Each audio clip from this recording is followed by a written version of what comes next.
But I think the development of full artificial intelligence will spell the end of the human race. It's a flying object and we don't know what it is. I would hope somebody is checking it out. With the rockets or whatever, but incredibly fast, opposite direction. They were too fast to be an airplane. I'm glad the Pentagon is looking at this, because if it poses a threat, I want them on top of it. Well, the craft generates its own gravitational field. You said there's lights in the sky? The internet has become the command center for criminals and terrorists. 911, what's your emergency? I need help, please help! Aliens won't let it happen. You know, that's what we're instructed to say. Roswell, Area 51. Alien kept deep under the ground. 1, 0,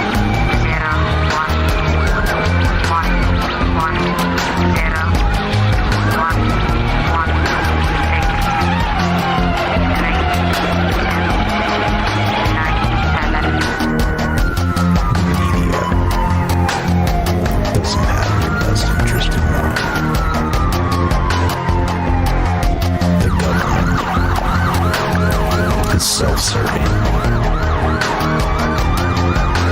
You're here for a reason. You're listening to Troubled Minds Radio.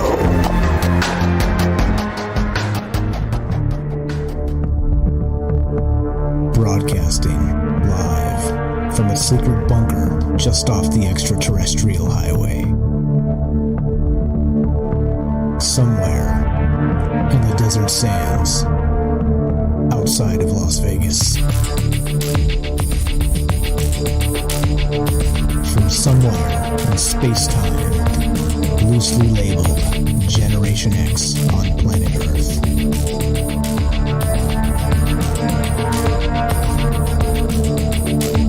And asking questions of you in earnest into the digital darkness. Good evening and welcome to Troubled Minds Radio. I'm your host, Michael Strange. We're here tonight with my good friend James Salsido, and we'd like to say hello to all of you who may also have troubled minds. What's going on, guys? It is Thursday night. It's one of the nights we get together and talk about all the things we're not allowed to talk about. We do it Monday, Tuesday, Wednesday, Thursday at 7 p.m. Pacific. What are those things, you may wonder? Aliens, conspiracy, the paranormal, the government, academia, the 24-hour news cycle, propaganda, and the general feeling that we live in the upside down. Got another doozy for you. Like I said, we got my friend James Salsido of Salsido Paranormal here, and we're talking about cat aliens. That's right. Well, it's not like you think, but then it is like you think. But then it isn't like you think. We're going to send you on a roller coaster ride tonight because the topic of cat aliens is complicated, if you know what I'm saying. And there are some invasive cat alien species that are very real, and there are others that may be less real. But of course, I'm not the arbiter of that truth. I will leave that up to you. But that's what's on my mind tonight as we get going. You guys know the drill. We're live streaming on Rockfin, YouTube, DLive, Twitter, and Twitch. We're broadcasting live on the Fringe FM, and we're taking your phone calls at 702-957-1037. That's 702-957-1037. You can click the Discord link at troubledminds.org. It's the official website of the show, and the phone number's there. The Discord link is there. All the social media, the podcast, everything you need is at troubledminds.org. Go check that out, and this is some good stuff. If you're looking for the phone number, that's it. The Discord link, like I said, and Discord, of course, is a chat client. It's a voice client. It's completely free, and it's a way to just share ideas and links, and you can share your screen or not if you want to, or use it like a telephone. Like I said, if you're this is the way we do long distance calls on Troubled Minds here, because if you're doing long distance charges in 2022, you're doing it wrong. You're doing it wrong. So there we go. There's one way to pop in and say hi. And of course, this is the most interactive radio show in the known multiverse. So what we're doing, of course, is reading your chat as we go in all those places. So keep the ideas coming, chat it up. Let us know what you think about cats being aliens or not, or if this is all nonsense or hogwash. It's all fine by me, because that's why we talk about it. We kind of talk about it in the sense of, well, maybe, right? Is this what if this was real, right? That's as always. This is kind of one big what if episode if you guys are into Marvel comics, right? But that's what we do on this show. Just kind of do what we call drinking the maybe juice, which is consider all the possibilities. It is a mark of an educated mind to consider a thought without accepting it, and that sums up what Troubled Minds is all about. Of course, we are also on the Fringe FM. That's digital radio. You can find us at the Fringe.fm, and of course on the Paranormal Radio app or TalkStream Live app, or of course the Fringe app itself. And so there are a number of ways you can help the Fringe. Number one, of course, it's listener funded. If you would like to kick in a couple bucks to help keep the Fringe going, that would be fringe.fm/donations. The other couple ways are going to be join the Fringe Discord. Go to fringe.fm/chat. It'll give you a direct invite to the Discord, and you can see what's happening over there. And I'm watching there. If you pop in, I will say hi. And the final way to help the Fringe FM is to actually just download the Fringe app. It's again all these ways free, and the Fringe app is free. You can find it on Apple or Android, and it's free. Did I mention it's free? And you can get us. You smash the play button at exactly 7 p.m. Pacific time, Monday through Thursday. You get Troubled Minds, you get us, you get these conversations, and you get all the rest of the amazing programming that happens on the Fringe FM. So there you go. I think that sums it up. That gets us to where we need to be. There's the brevity version of it for tonight because we got a lot to get to, including my good friend James. What's up, James? Salsido Paranormal. How are you tonight? What's going on, my man? I'm okay. Can you hear me? Loud and clear. Coming through great. Everything seems to be fine. Oops, did I push the button? I did not push the button, and that's what happens when you're a knucklehead. All right, so we are live on the Fringe FM as of right now because oops. But anyway, all right, so James, we were talking about this not that long ago because it is a funny thing. We'll start with this article first, but before we get into that, what have you heard about the Lyrans, the aliens? We'll get to that in probably the second half of the show or kind of build into that as we go. But before you looked into a little bit, what did you heard about this cat alien species out there that's supposedly from the Lyran constellation and all kinds of other madness with this? So what do you know about it? Ironically, I'd heard of the name Lyran, but I hadn't really heard anything else about it. At least nothing that stuck. So this is really an amazing thing here because, as everyone that knows me is aware, I seem to have some kind of connection to cats, to put it lightly. So, but yeah, I hadn't heard of anything. So, but that's really quite the story. Who knows how much is accurate or not? Again, I'm with you. I don't claim to know, but quite the amazing stories there involved either way. Yeah, definitely. It's a weird one. Like I said, it goes back quite a ways. They say 40 million years or something to that effect. We'll get into that. But what do you guys know as we start? The first question for tonight, as always, this is the question show, not the answer show. Have you heard of these Lyran aliens, right? They supposedly look like cats and, right, some other things, 10, 12, 15 foot tall cat-like bipedal humanoid aliens that have cat heads. I don't know. It seems very Egyptian, doesn't it? Seems very, Ra and Set and all this other weirdness going on. Bastet, like we said, we did a show on Bastet and cats not too long ago. Kind of funny for the election, right? With the cat, the phantom demon cat showing up in front of the White House before some sort of national catastrophe. But tonight we're going to take this cosmic and we're going to talk about alien cats from the Lyran system. But before we get to that, let's start here. This is what really is spawned the idea for this show, and it is hilarious. So let's begin here. This is from cbc.ca, and of course, all these links are going to be in the description down below, and you can read these yourself. And I do encourage you to check into this stuff and see that I'm not just entirely hip shooting, making stuff up. This is based in at least somebody else saying it somewhere else, right? And here we go. This is the headline is this. Cats classified as invasive alien species by Polish Institute. Yeah, there you go. You guys wanted invasive alien species? Well, you got it. And maybe you got one in your house right now, maybe sitting on your lap. This is funny. A Polish scientific institute has classified domestic cats as an invasive alien species, citing the damage they cause to birds and other wildlife. Some cat lovers have reacted emotionally to this month's decision to put the key scientists behind it on the defensive.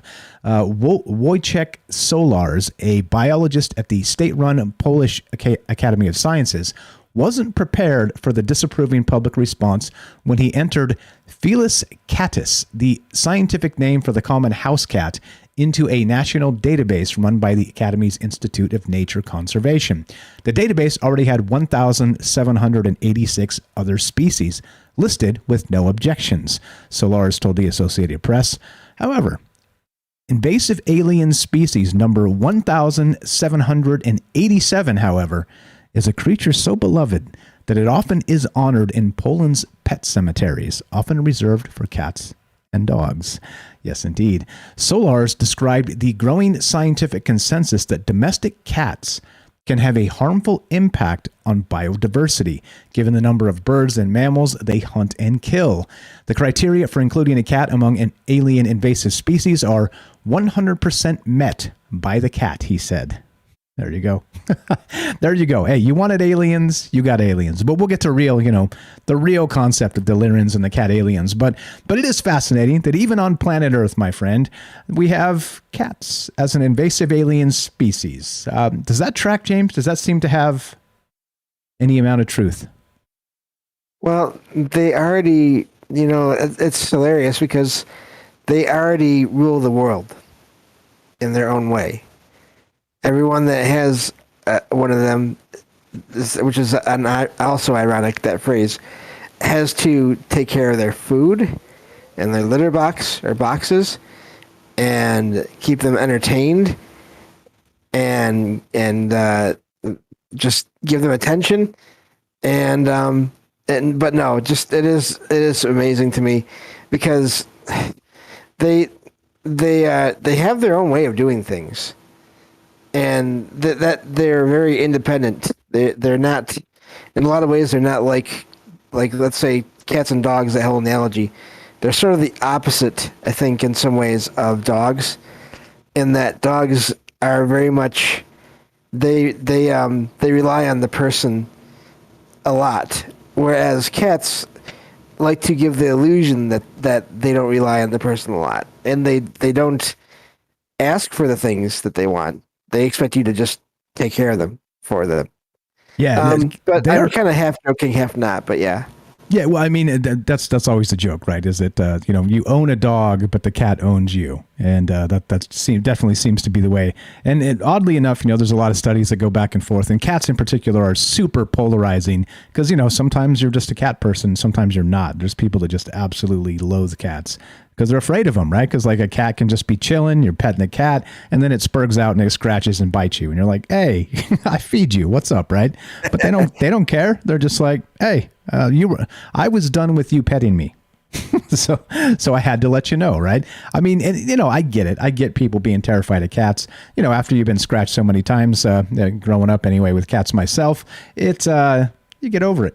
But it's not the best, but right, you still get scratched. But yeah, it is weird, right? And cats are the only, let's say, domesticated animal that is so aloof that they kind of don't even act like, they're part of the unit. They kind of like hang out. They're solitary so often. They, if they want attention, they'll maybe come try and ask for it, or sit in your lap, or jump on your keyboard while you're doing something. I haven't had a cat in a while, but I remember all those fun times. Or maybe eat the bottom out of your Doritos bag.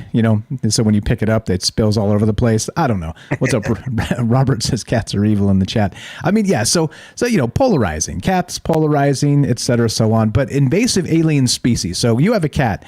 When you read this, were you just angry? Did you lash out emotionally? Did you shout at the sky because you didn't like this guy putting your beloved cat in the invasive alien species list, or did you have a laugh? How did it make you feel, James?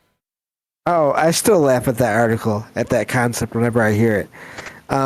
It cracks me up because they're a paradox. They can be extremely loving, and yet, yeah, everything has to be on their terms. But so it's I have no problem with the invasive alien species thing because it adds to their already considerable mystique, just in terms of how they've been thought of throughout time and revered and immortalized in statues and images and just and So yeah, I thought it was amazing, especially when you consider how they can sometimes appear to be in one spot 1 second, and then another in the next. Just a real quick story about that. I had that happen the other day, where I got up from my chair and I looked and I saw Logan, my cat, sleeping on another chair, and I turned away, and then suddenly she was walking in front of me, towards me, from the opposite direction. And of course, I look back at the chair and she's not there. The old space-time warp ninja cat. Exactly. And we were talking about this in the voice chat a little while back.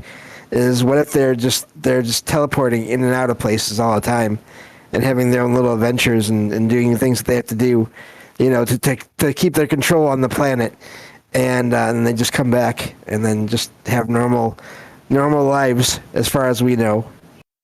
Yeah, totally. Again, like I said, this is interesting. I mean, I don't have a cat, so I am a cat person. They do like me. Cats seem to find me and come want me to pet them and whatnot. Even antisocial cats, they seem to sense it. Like we said this last time when we did the Bastet show. I mean, but I mean, I think an invasive alien species, I think that's a little brutal here. I mean, are cats that bad? I mean, we talked about how much stuff they killed, right? Again, birds and all kinds of rodents, and each cat killing how many, like hundreds or thousands per year. I mean, there's a lot going on with cats that are out there just killing stuff all the time. It's a little sick, right? Yeah, I mean, Logan killed a bee one time before I could stop her. She just found it and somehow got her teeth around it, and it was done. Yeah. And no time for me to do anything to try to, save her was what I thought I was going to do. But no, she did not need that. She had everything under control. Yeah, oh yeah, definitely.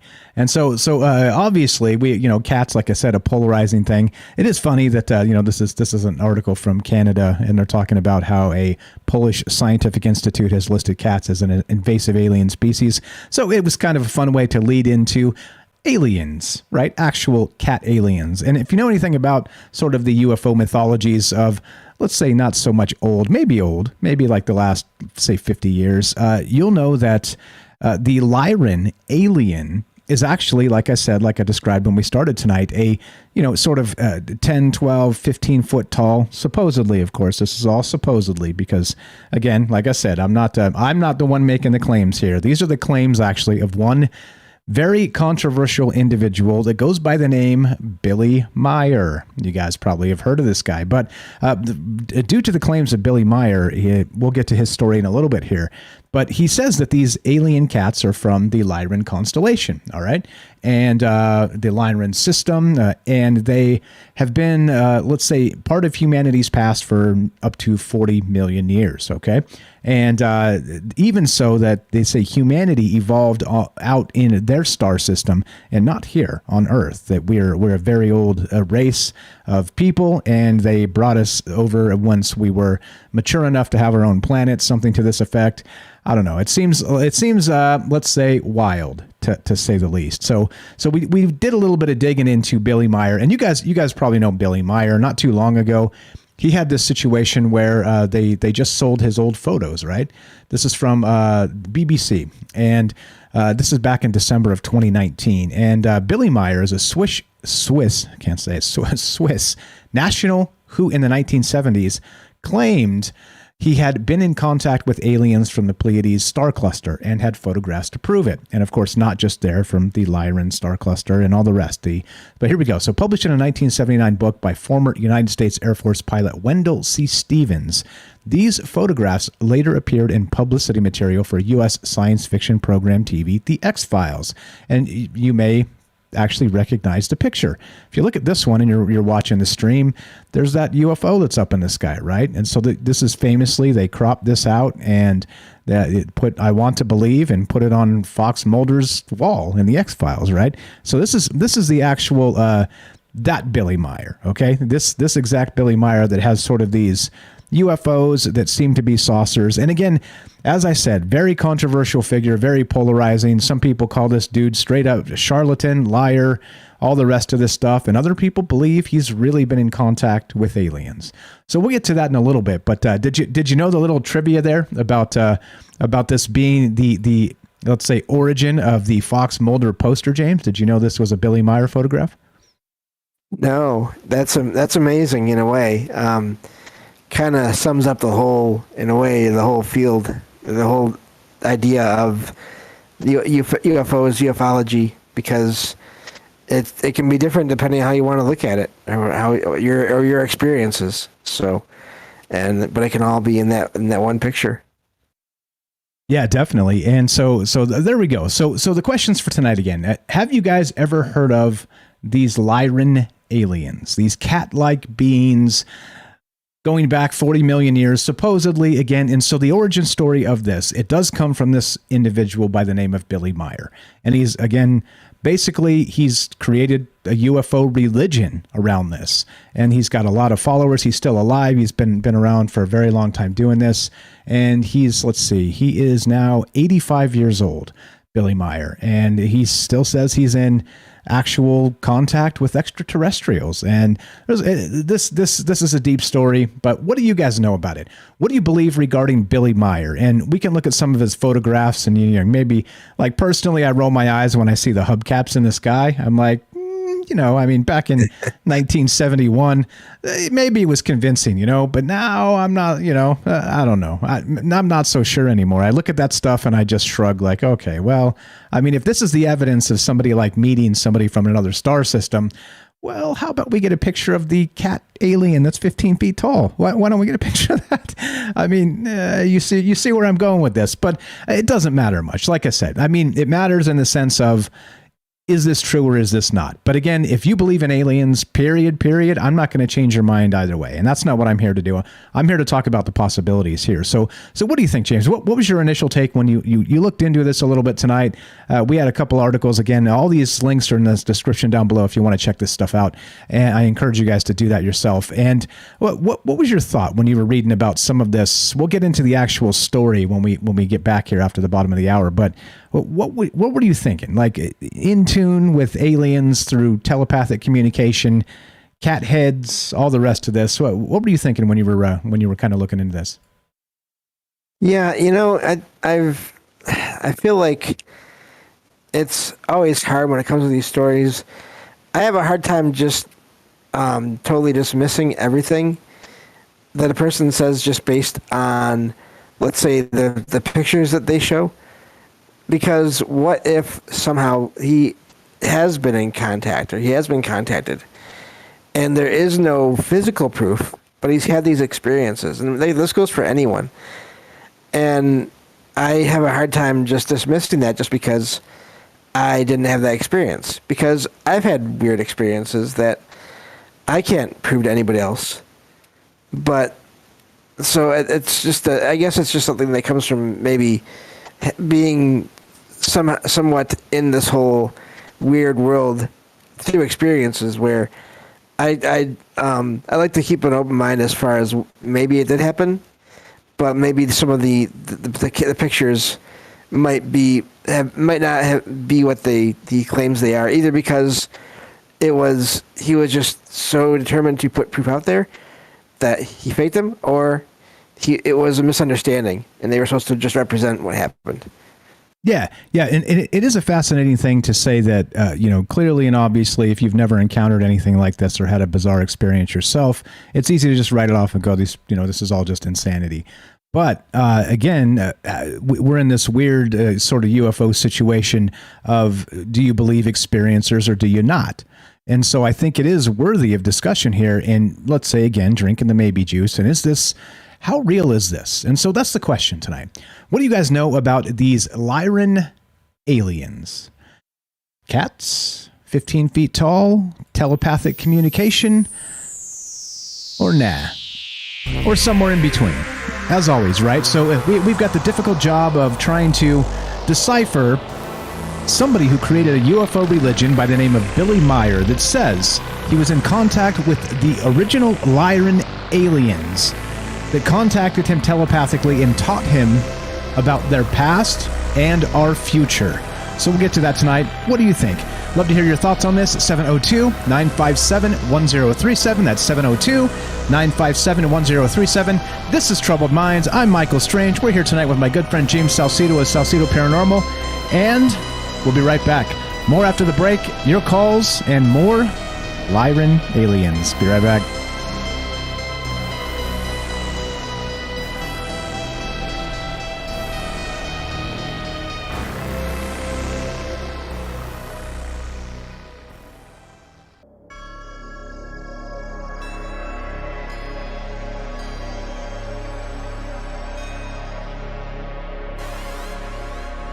Welcome back to Troubled Minds.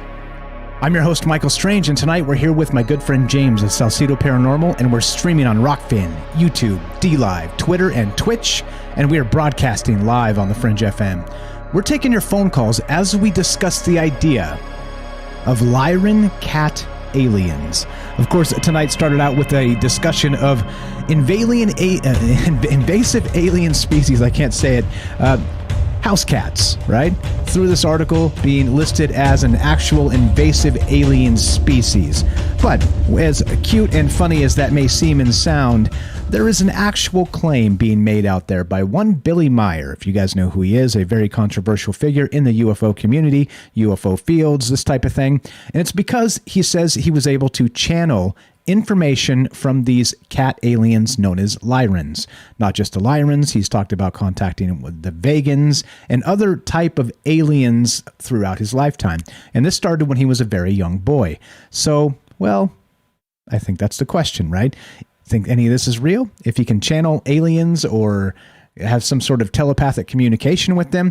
Like I said, it is a difficult one because if somebody out there has let's say a bizarre experience like that, maybe the abduction type alien experience, that type of stuff, it's really difficult to just be like, nah, you're nuts, right? I mean, a lot of people can and do kind of write people off, experiencers, but I think there's probably something to be learned from the experience they had, right? And the experience that may be an ongoing experience in some of these cases. And, again, the alien abduction phenomenon has been written off basically in scientific circles as sleep paralysis, things like this. But I'm not so sure, like I said, because you never really know what happened to the individual in the moment. And is it a trick of the brain, maybe? Is it, there's been some interesting things regarding my labs, which is military abductions. Is any of that real? I don't know. And that's why we talk about this, to kind of kick these ideas around. What do you know about it? Have you ever had an experience with any sort of alien entity, whether in any capacity? And that's what I mean. That's why we do it in this format, to hear from you. So what do you think regarding Lyran cat aliens? We'll get to the Billy Meier story and do a bunch of that and kind of go through what that looks like. But as always, I'd rather hear from you guys. What do you think? You think there's some traction to this, or do you think it's just, again, some huge, what would you call it? Fabrication. 702-957-1037. Click the Discord link at troubleminds.org. We'll put you on the show. And there we go. What's up, James? Welcome back. Are you there? I am here. Logan has not eliminated me yet, so that's a good thing. Okay, all right. The invasive alien species in your place is behaving for the evening. At least so far, so good. Okay, so let's start with this story. Again, while we wait for a phone call here, 702-957-1037, talking to you guys. What do you think? What do you think here? Let's start the story. This is from truthcontrol.com, and this is kind of the narrative story that we're going to begin with here. It is appropriate to begin the discussion, this is straight from the article, of these off-world extraterrestrial races and their main activities by focusing on a star system that has been described as the source for the spread of human civilization in the Milky Way galaxy, the constellation of Lyra.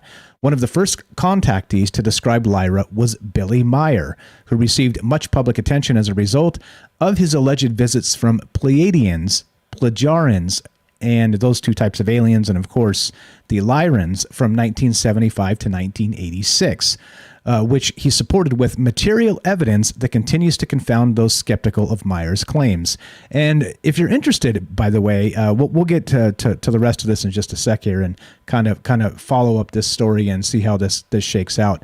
But there is a website where you can go that they claim to have an actual evidence of Billy Meier and his actual contacts with extraterrestrials, and it's called futureofmankind.co.uk. Links in the description down below.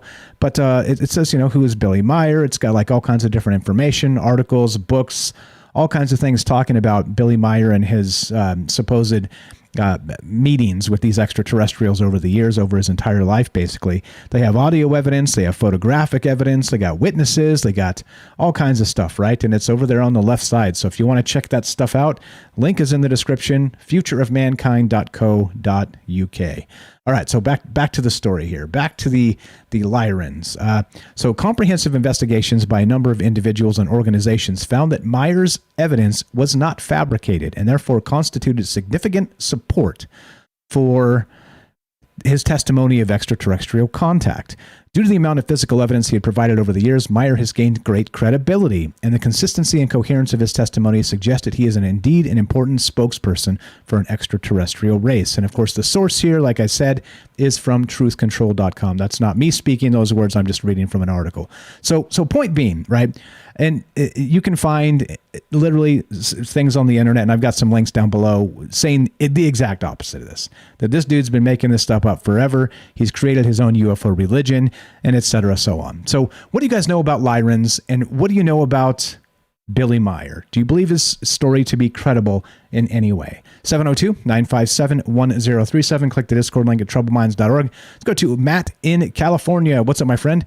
You're on Troubled Minds. How are you tonight? Go right ahead. Test 1 2. Matt in California. Hey Mike. What's up, my man? Matt in Colorado was first. Oh, was he? I'm sorry. Okay. All right. You got me. All right. You want me to just go? Yeah, just go. Just go ahead and go. We got you on. Just go ahead and go. Thanks for being patient, Matt in Colorado. How's it going, guys? Good. I just wanted to call about the cat aliens. Sure. Fire away. Just if we think about like it being like a species, like in Dungeons and Dragons, and it's of course fantasy, but in Dungeons and Dragons they have pretty much an infinite amount of like animal human, I guess you'd say, hybrids. It's like there's anything. There's like crow people, there's frog people, lizard people, any kind of animal that you can think of. There's like a monster for it. So that's kind of where I'm going with that there could be cat aliens out there.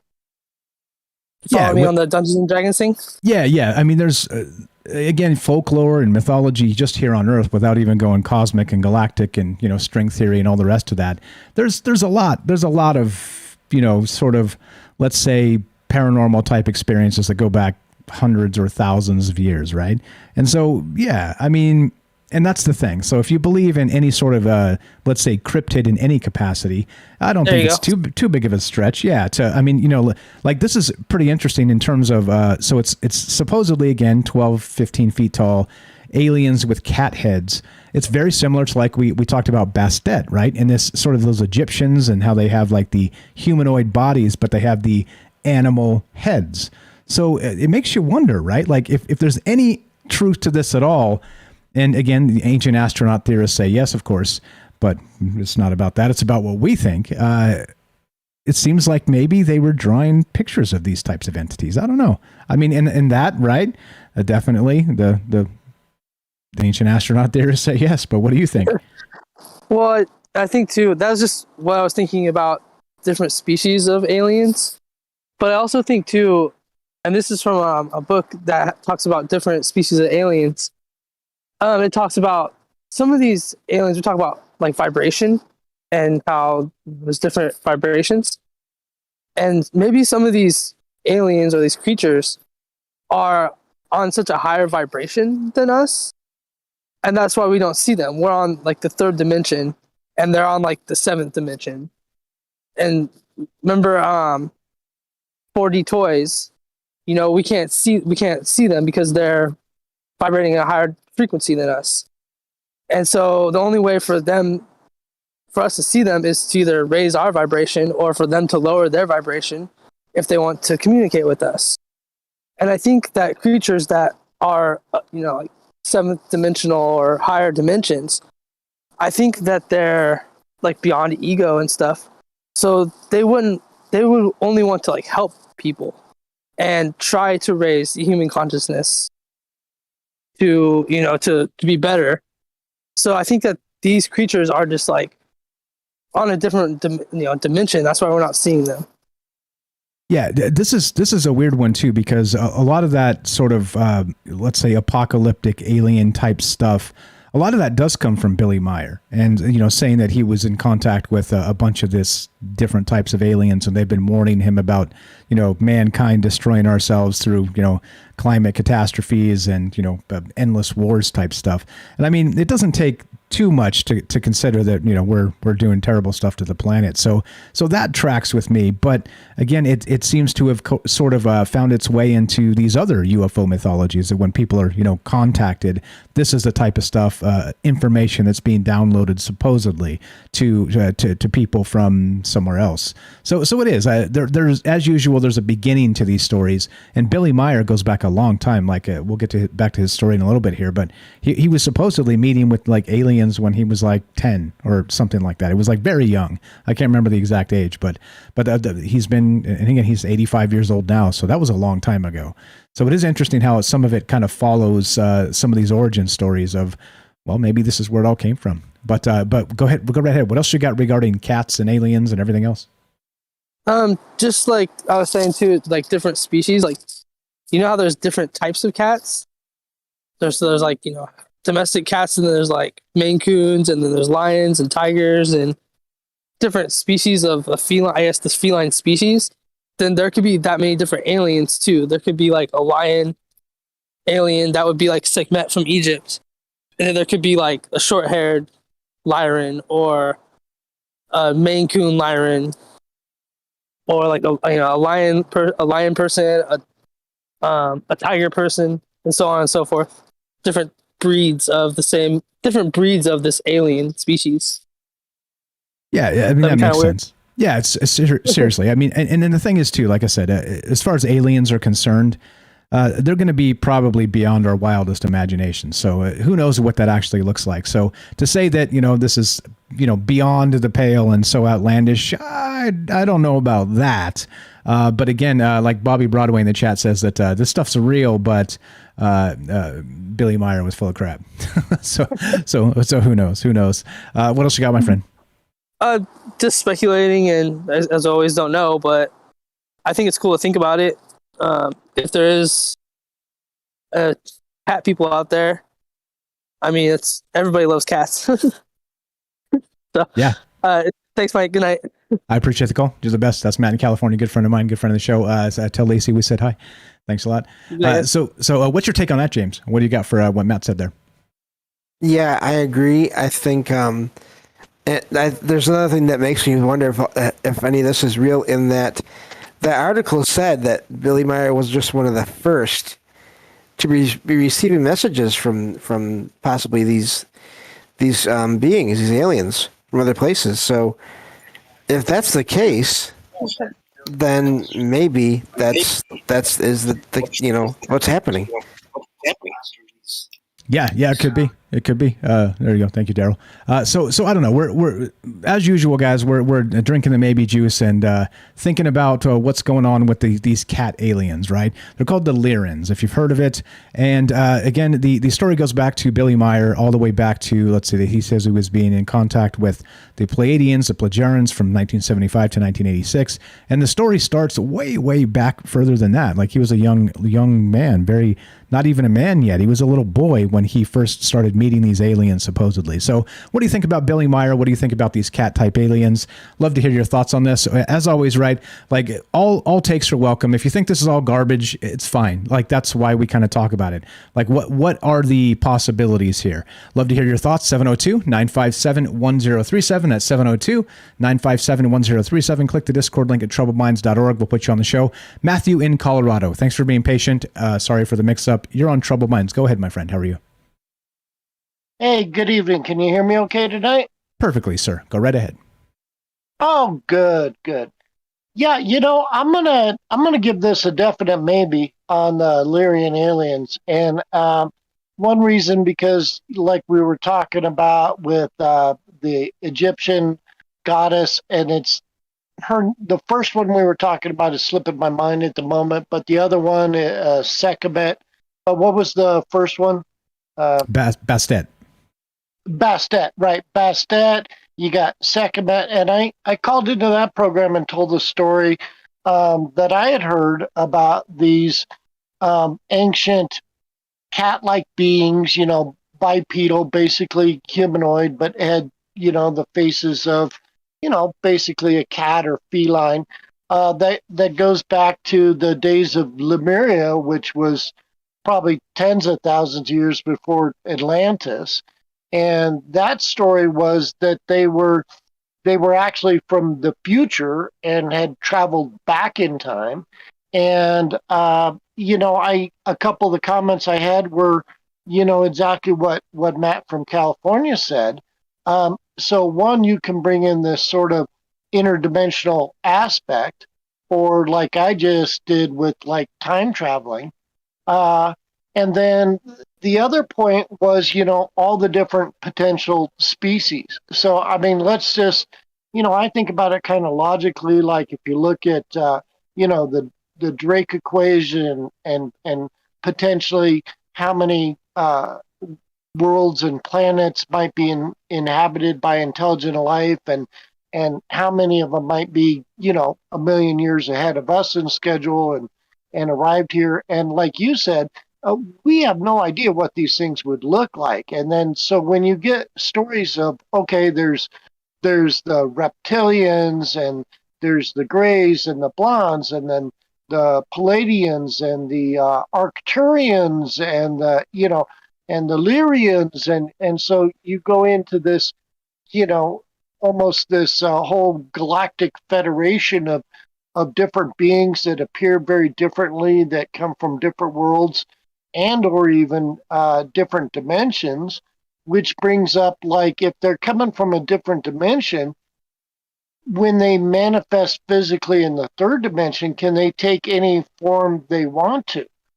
Which is something I think about with like UFO craft sometimes, is like, they're probably not a nuts and bolts thing that's flying from 20,000 light years away. They've probably mastered, something like warp drive or wormholes or interdimensional travel. Well, so when they arrive here, can they manifest their ship to appear like anything they want it to, any shape?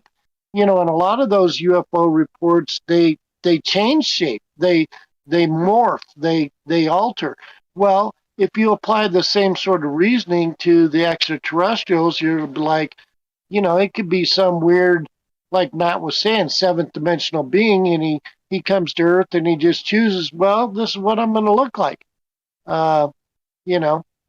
and same might apply to what people call angels or whatever, and some appear like a ball or an orb, and some appear in human form, and I don't know, it gets weird, gets complicated. But I think there is something to do with the cat stuff, because of history of stuff. And I'll just real quick throw in a tidbit. I heard a fascinating story that while mankind domesticated the wolf and created dogs, apparently the story I heard, scientific story, was cats actually domesticated themselves. They started coming into towns and looking for free handouts, and they tamed mankind to take them in, who at first really didn't like them and care for them and didn't want them as pets, but they grew on us over time. So apparently cats domesticated themselves. They just declared they have arrived, and now we must take care of them. That's pretty amazing. Back to what you were saying too about sort of aliens and like what forms they might take. I think it's all over the map, but there is one theory, and it kind of goes back to Whitley Strieber and some of the other stuff that other speculations, maybe Jacques Vallée and things that they've said, that this, let's say, the alien phenomenon itself is a thing, but one of the newer sort of newfangled theories going around in UFO circles, maybe not new, but maybe becoming more and more accepted, is that whatever's happening is possibly manipulating us to see what we expect to see from it, or right. And so that's why everybody has these different experiences with different types of aliens and things like this. So it would make sense that, look, if you were really going to mind screw us and you could appear any way you wanted to, like showing up as like a humanoid type thing with a cat head, I'd say that would pretty much be a pretty fine joke to play on humanity. What do you say? Well, especially if you were going to appear in James's house, that's exactly how you want to do it, because he would like totally accept you and be like, "Oh, it's a cat ET," because he loves cats, right? But yeah, so yeah, and I kind of subscribe to that theory. I don't think it's 100%. I think it might actually be a combination of the two. But I'll throw out, if I can get it in time here, another thing, which is if you think of like terraforming planets, or like at some point in the past, there was no life on Earth and no genetic material. And what if it was sort of terraformed and then genetic material was brought here from other planets or other species? Well, wouldn't it be interesting that some of our life forms would have the genetic material that would make them look like these different things? Like, for example, minotaurs or cat-like, or with the face of a dog or bird. It's like maybe it's all alien DNA to begin with. Almost looking at it in reverse. That's where it came from. So that's why we have cat-like aliens, is because cats are aliens. Their DNA came from Lyra. They're just a sort of subdued down version of it. Yeah, I love it. Love the theories. As far as possible, I think we're going to say maybe. You can take the maybe step tonight. Yeah, I'm going to take the maybe step tonight. I think there's just so many potential ways they could all look, given the number of worlds and planet and how old the universe is, that I think they could look like anything you could imagine, and even beyond what you could imagine. So if they're going to look like cats, yeah, sure, no problem. Why not? Why not? You're the best. Brett, I appreciate you being patient with us tonight. Thanks for the phone call, and thanks for the amazing takes. Matthew here in Colorado, good friend of mine, good friend of the show. He's an author. He's written several books, and you can find actually a link in the description. Check it out. Give him some love, and go check that out. I appreciate it, Matthew. You're the best. Okay, thanks for taking my call. You're the best, Michael. Have a good night. Appreciate it. You too. Still doing it. What do you guys think? 702-957-1037. What about these cats? These cat aliens? Do you think it's too far out there? Do you think it's too outlandish?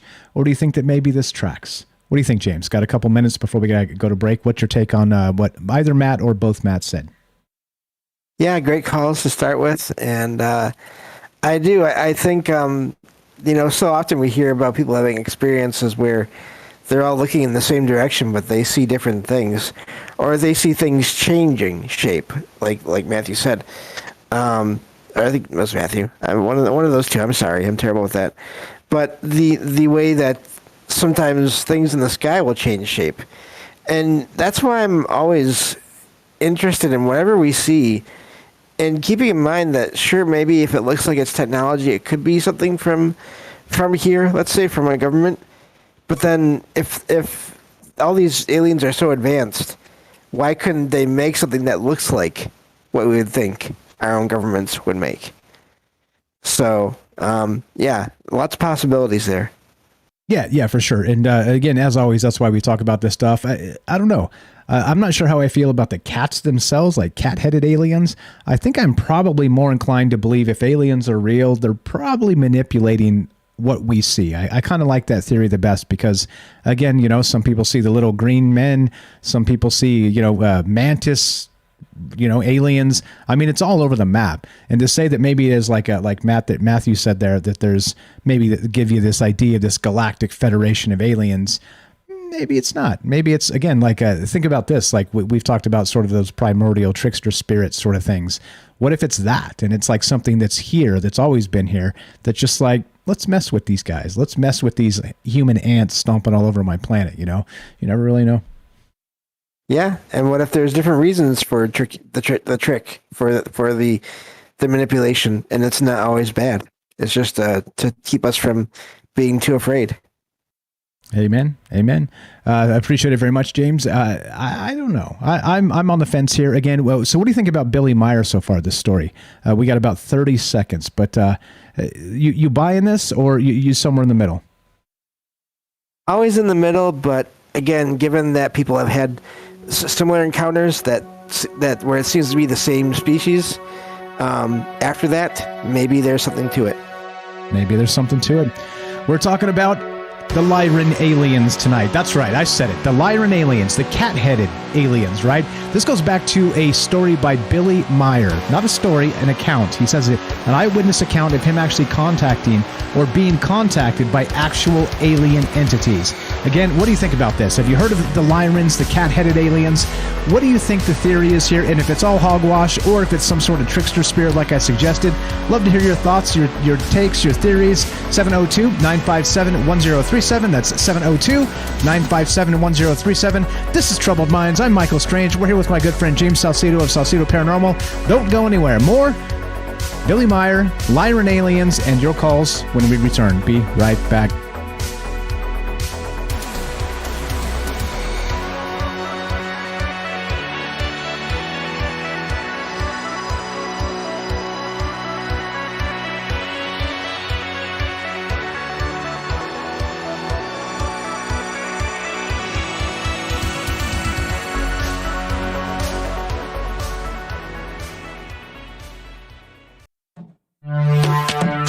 We are talking about the alien abduction phenomenon. The aliens are looking through your eyes and they're accessing your optic nerve. I'm doing fantastic.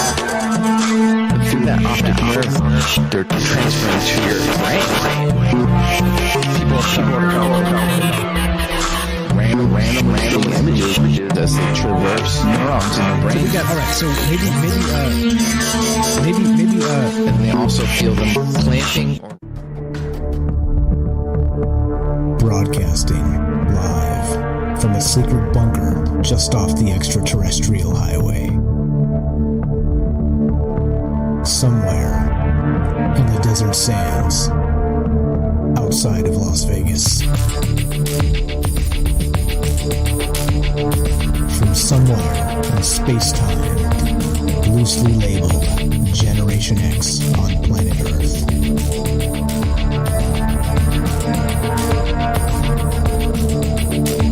And asking questions of you in earnest into the digital darkness. Good evening and welcome to Troubled Minds Radio. I'm your host, Michael Strange. We're here tonight with my good friend James Salsido of Salsido Paranormal, and we'd like to say hello, and we will say hello, to all of you who may also have troubled minds. What's going on, guys? We're doing this live to include you. We do it Monday, Tuesday, Wednesday, Thursday at 7 p.m. Pacific. What is it we do? We talk about all the things you're not allowed to talk about. And what are those things?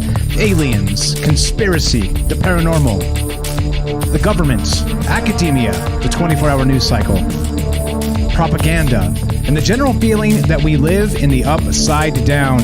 Like I said, doing it to include you. We are taking your calls as we discuss the idea of cat aliens, the Lyrans. Is this BS? Is it somewhere in between? Is it real? Any amount of real. What do you think the theory is regarding this? Just some fantastic story told by one Billy Meier. Again, many people think he's just telling tall tales. Other people think he's actually channeling aliens.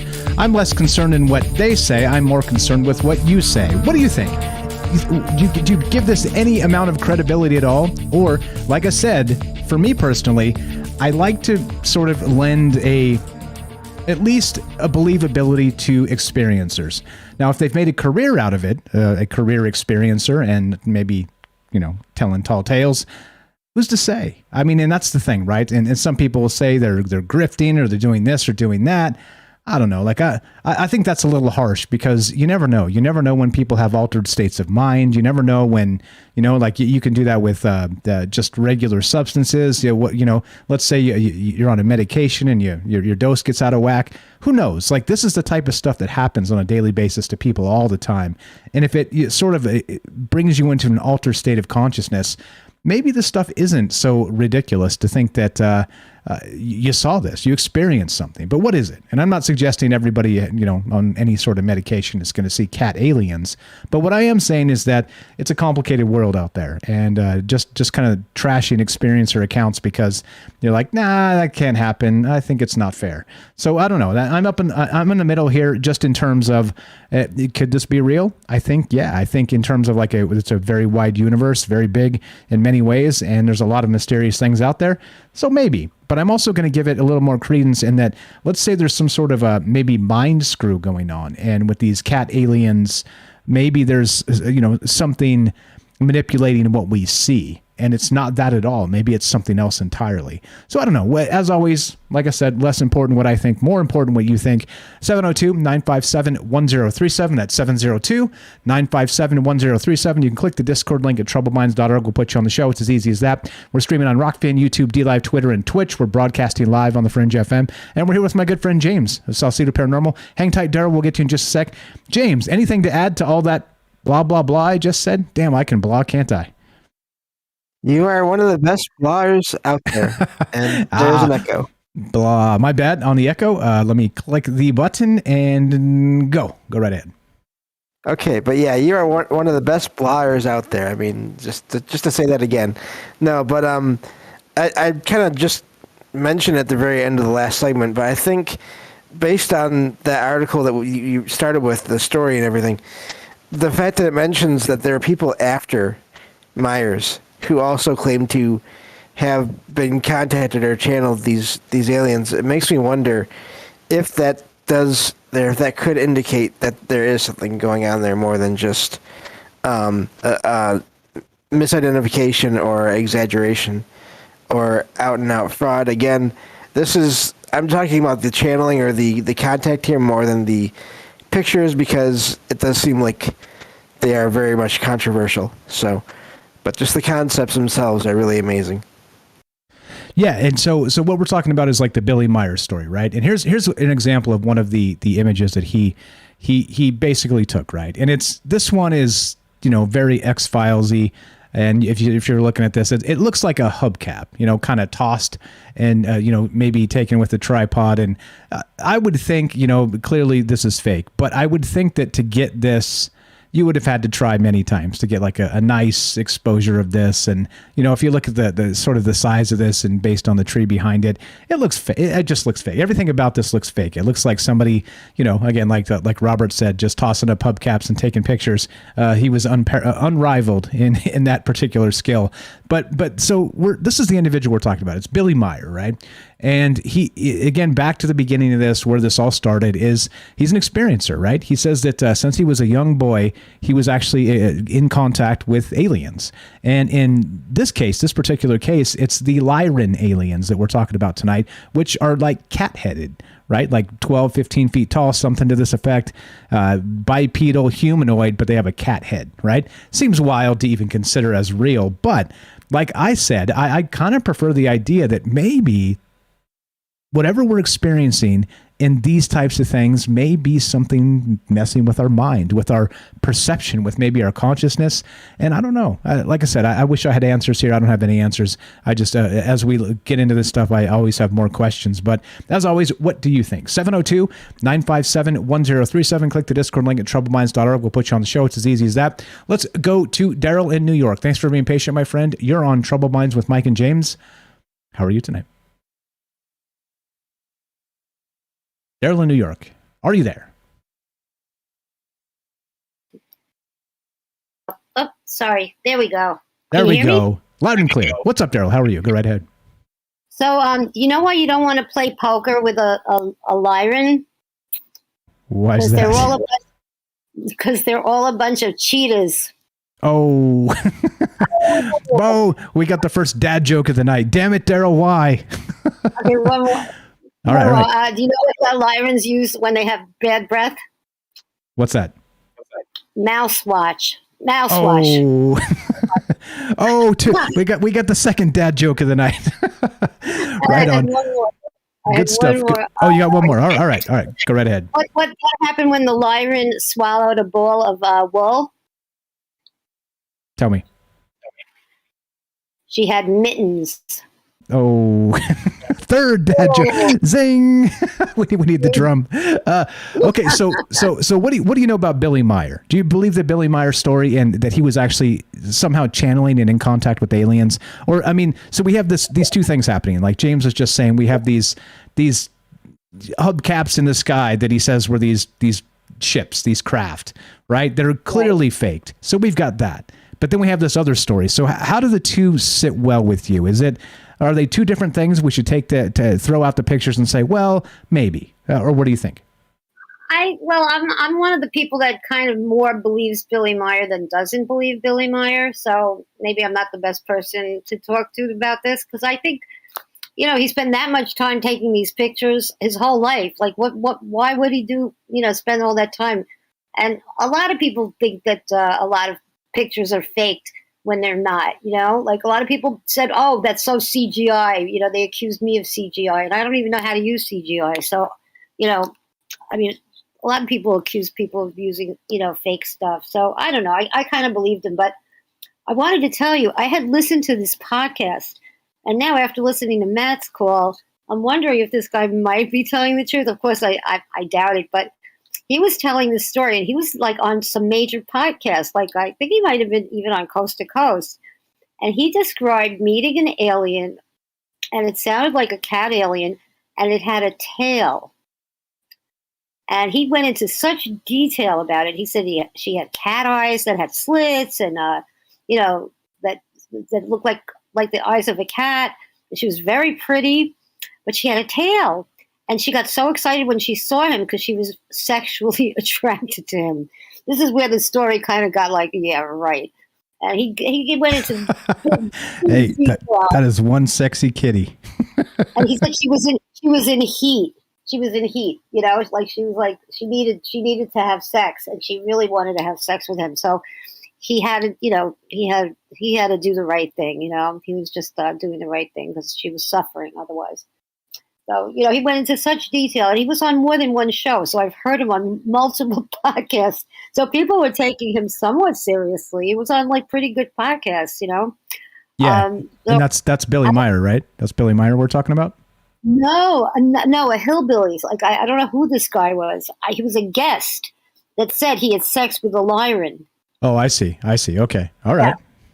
And I'll tell you, like, until tonight, I really was wondering, like, oh, that was such BS, but maybe it wasn't. I don't know. I'll tell you, when you hear somebody tell a story in that kind of detail, like, it's like amazing, like how good a liar can you be? Like, I guess you could be pretty good, right? He was pretty convincing, the way he described it. I mean, like, and he didn't change his story from one podcast to another. I mean, he was very consistent. I wasn't following him. I just happened to stumble on two podcasts that he was on telling the same story. Like, so he made his rounds. I don't know. Who knows if it was true or not, but I kind of doubt it. But he described that tail, and I'm trying to find any information if they mention a tail now. I'm looking to see if they have a tail in their description. I mean, it's possible we had tails once, and we lost our tails. So who knows? A lot of animals have tails. Yeah, I think they say that sort of in our lizard past or whatever, if you believe in that maybe we did have tails. I don't know. Like I said, there's a lot of information we've got, and how much of it is whatever it is. I don't know. So are you saying maybe here? Are you saying maybe you believe Billy Meier? You're more in line with believing him? There's all these like starseed people. Like I don't know. There's so many of them. They're starseeds. They are incarnated into human beings from another, galaxy. Like, why not? The universe is a big place. Why would we not incarnate in some other planet? Who knows? I mean, after you like spend so much time on Earth, you might want to go to another planet and be, a Pleiadian or a cat, a Lyrian, or even a reptile. You want to be a what do they call those? The reptilians.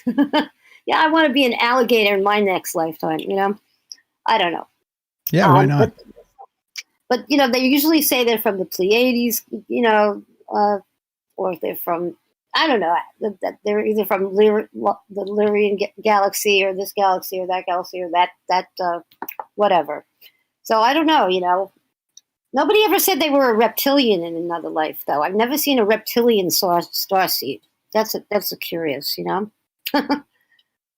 Yeah, yeah, exactly. Because they're supposed to be like the super violent ones, we're told, or whatever, right? Like I said, right. I don't know. I don't know what to believe because, as always, it's so up in the air. Like I said, I kind of don't want to just like crap on experiencers because you never really know what happened. Oh, I don't either. You know what? I got to tell you, they all sound so similar when they're like getting their knowledge.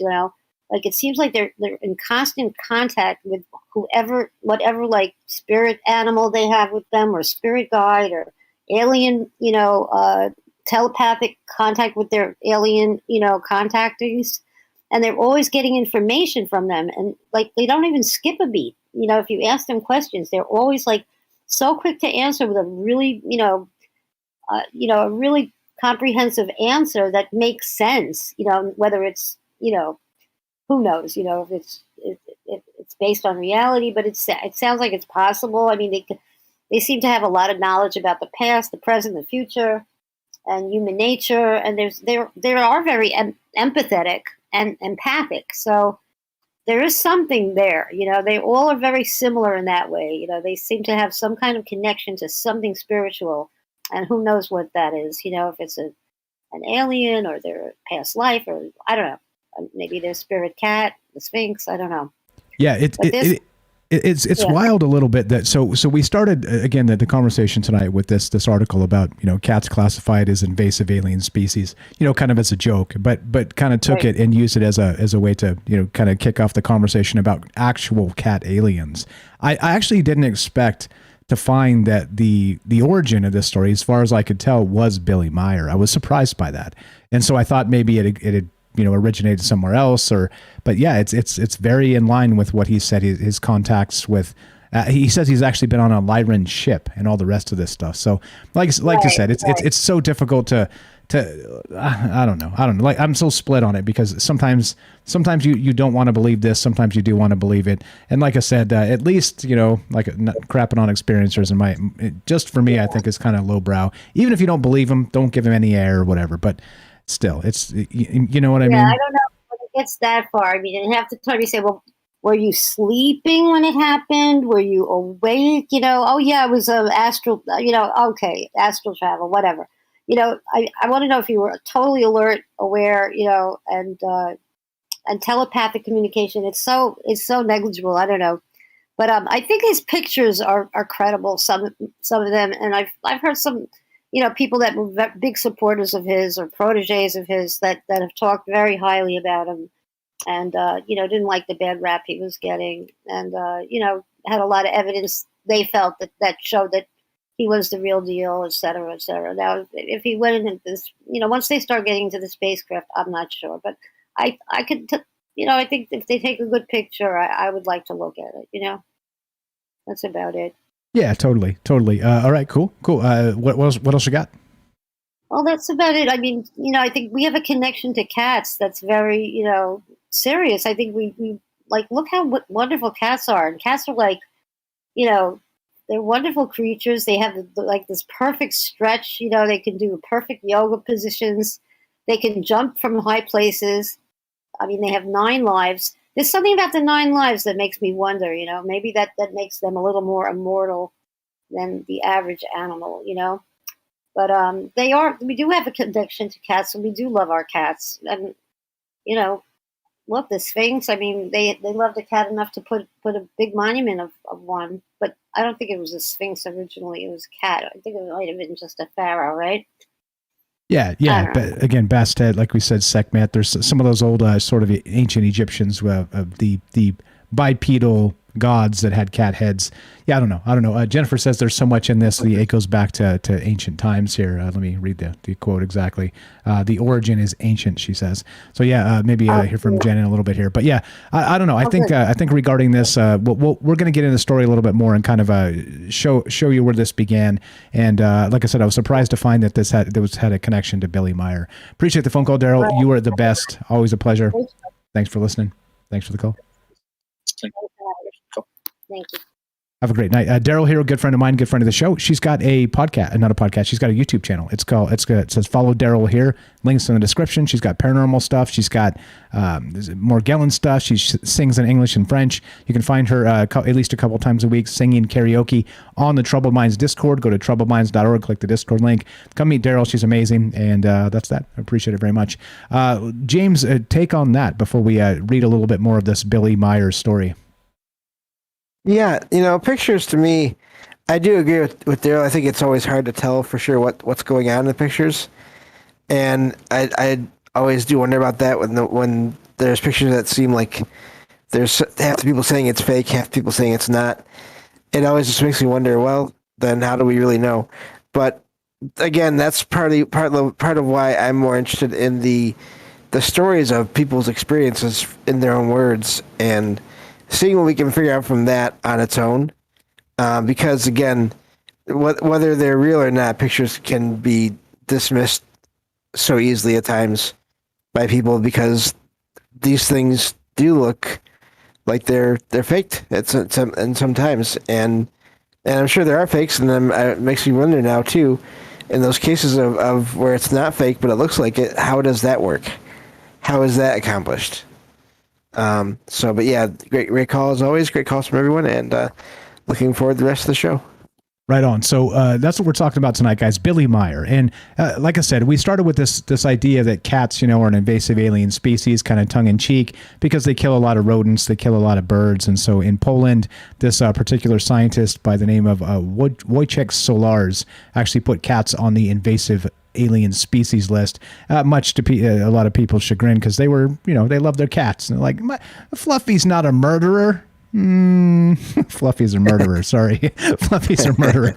But that's the point, right? And so it kind of did this, sparked an international debate about whether cats are actually an invasive alien species. But I thought, of course, it would be more fun to talk about actual cat aliens, and that's what we're doing tonight. So I was surprised to find that the Lyrans and the Vegans, again, are a story that goes back 40 million years, apparently, and this originated from Billy Meier. Let's go to Gaia real quick. Hang tight, Jim. We'll go to you at the bottom of the hour to give you some time to talk here.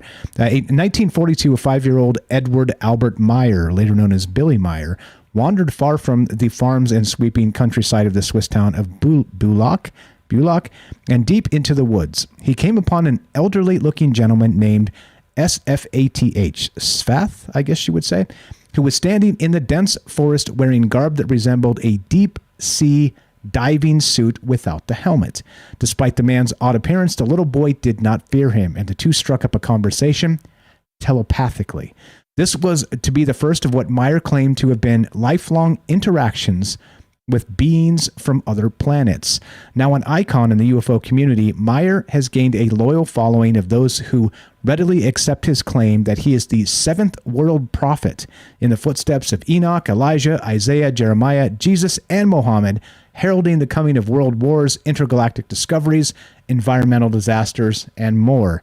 Vehemently condemned by skeptics, yet worshipped by those who've taken to heart his many encounters of the fifth kind and thousands of published documents, Meier has garnered the attention of a global audience. And that's where I didn't realize this, but apparently he's turned prophet. And that's part of this UFO religion situation that's come out of this Billy Meier experience. And like I said, if you're looking for that and that information, it's called futureofmankind.co.uk. And it's got, again, supposedly evidence and all kinds of things about Billy Meier and, the clarification, all kinds of stuff here. And is it real? Like I said, I don't know. That's why I think these conversations are fascinating as hell, because real is, again, subjective. You ask one question, you ask 10,000 people, you get 10,000 different answers, and that's why doing it this format is amazing. But yeah, what's up, Bobby Broadway has it right. He says, I'd be more interested in cats in ancient times over anything Billy ever said. And yeah, I mean, he is super polarizing. And like I said, if you start your own like UFO religion and you're like some sort of prophet that says you're in line with, those big names and the prophet game. I mean, those are some big names in the prophet game, eh, James? Yeah, I think with a lot of these experiences, or these people that have these experiences, I feel like you have to take each thing that they talk about almost on its own. And yeah, the whole religious aspect of it to me is just that's quite the claim. That's I could see some people taking that and saying, how dare you put yourself in that kind of company. Just a reaction to that from people that are maybe believe in that stuff more, and then this person that they don't know comes along and says this. That is quite the claim. So, but yeah, I don't know. That's why these things are complicated. Exactly. And Fred's got it in the chat. He says, now he lost me. Prophet? Exactly. And so not only that, he's got all kinds of different predictions and all the rest of this stuff. And people say that some of them come true. So it does. It turns into these sort of UFO religions. And like I said, I don't know. I'm not one to just condemn all kinds of people for believing whatever it is they believe. Believe away. But, right, let's not fall into the trap of believing somebody that's always using it as a control mechanism. That's where I step off, because I just don't like, we have enough control in our lives, enough control from the media, from the government, enough control everywhere. So that's where I get off of this train. I'm like, nah, come on, look, we don't have to control everybody with some sort of, I don't know, fantastic tales. Show me the picture of the cat alien. I want to see it. What do you think? As always, it doesn't matter what I think, it matters what you think. We're talking the Lyran origin story. That's right, cat aliens, Billy Meier. 702-957-1037. That's 702-957-1037. This is Troubled Minds. I'm Michael Strange. We're here tonight with my good friend James Salsido of Salsido Paranormal. We got Jen in Missouri on deck, and your calls as well. Don't go anywhere. More on the way. Be right back.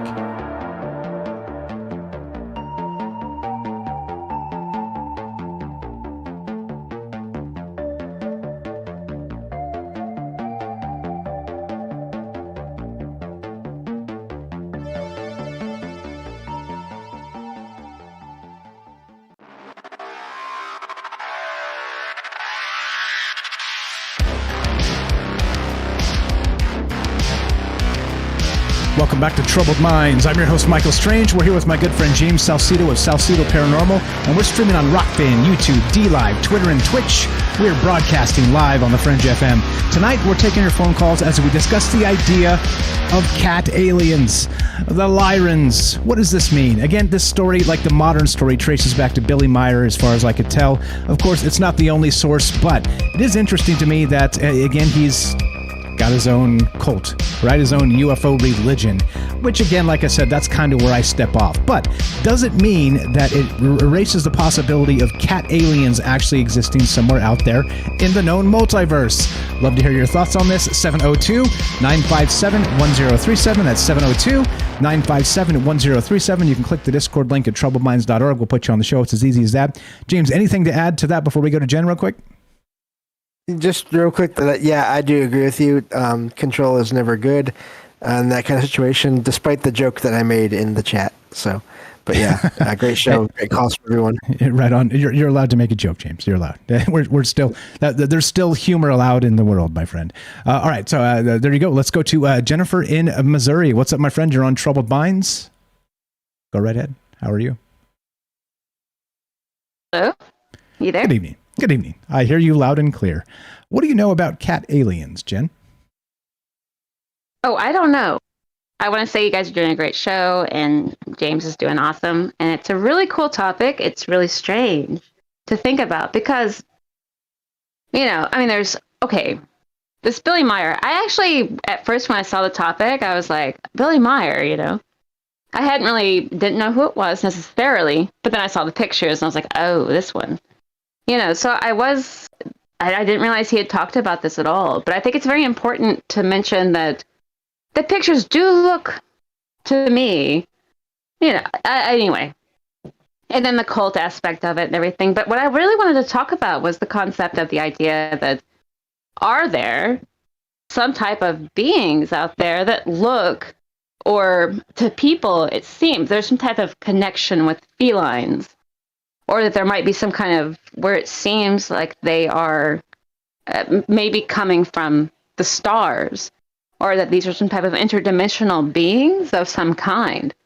And I think that's kind of where it's hitting for anyone who has, for example, I did have a strange experience where I did at one point see in a dream state, and I believe too that people who have, I don't think that it has to be necessarily a case of alien abduction or anything like that per se, but that there could be something going on where people do experience these entities in general, or alien, or demons, or any of these beings. They're going to be in a slightly altered state, i.e. like sleeping, or in a type of hypnosis, perhaps, because you can't really experience those things most usually unless there's a high,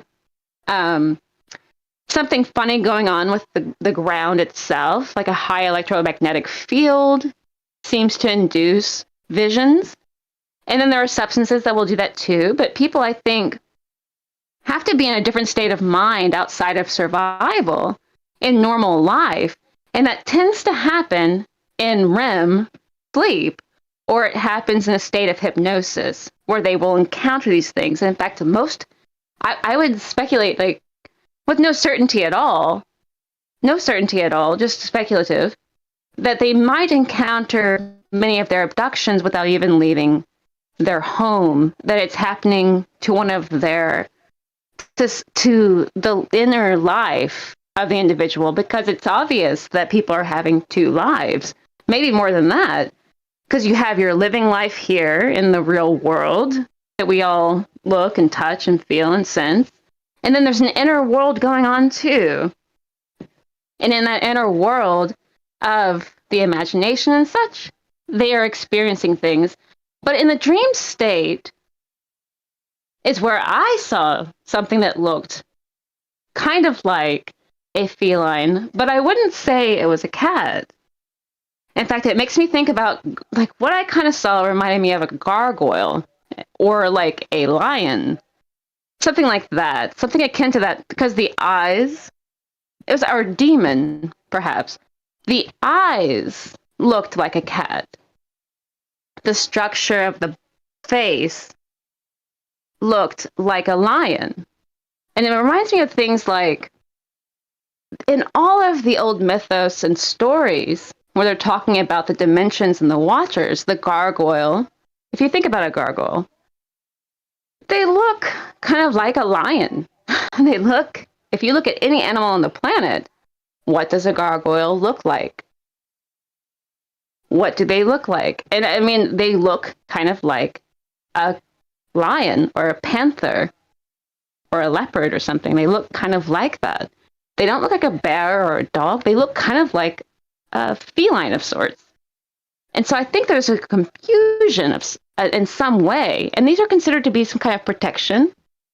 They can be malevolent, they can be mischievous, they can be guardians. Interesting about that, when you think about cats, cats are kind of seen to be protective. It's been said that they can see spirits and that they can protect different spaces from spirits, and they can sense them when people cannot. They're almost used like watchdogs in that way, because they can sense and see them, though we cannot. And it's even possible that perhaps some spirits are afraid of the spirit of a cat, because a cat is not just a cat. Just like a person's not just a person, or a dog's not a dog. There's something inside that thing that animates it. It's called it's a type of demon, I think. Just my own thoughts about it. But there's something inside of humans. When you look at a person, you're seeing the person, but there's something else with them that is them, their essence. And the same thing applies to a cat or a bird. It's what makes them what they are. But the spirit that is the essence of what they are is very unique. Like I say, with a cat or a lion, if you encounter the spirit of a lion, you might think you'd encountered a demon, or you might have encountered something, God knows what. But I do think people have encountered these things. I think what they represent themselves as looks similar to a feline, is associated with a cat, and it's possible that the cat, or the feline species on the earth, is sort of looking to them like when they encounter these alien beings in an altered state as in sleep, or an out-of-body experience of some kind, they might be encountering what's been talked about in the past with, like in the case of the Albigenses and the Waldenses and the Catholics, the Cataholics, that they see a magnificent black cat, sometimes winged, sometimes not, descending out of nothing into their rituals.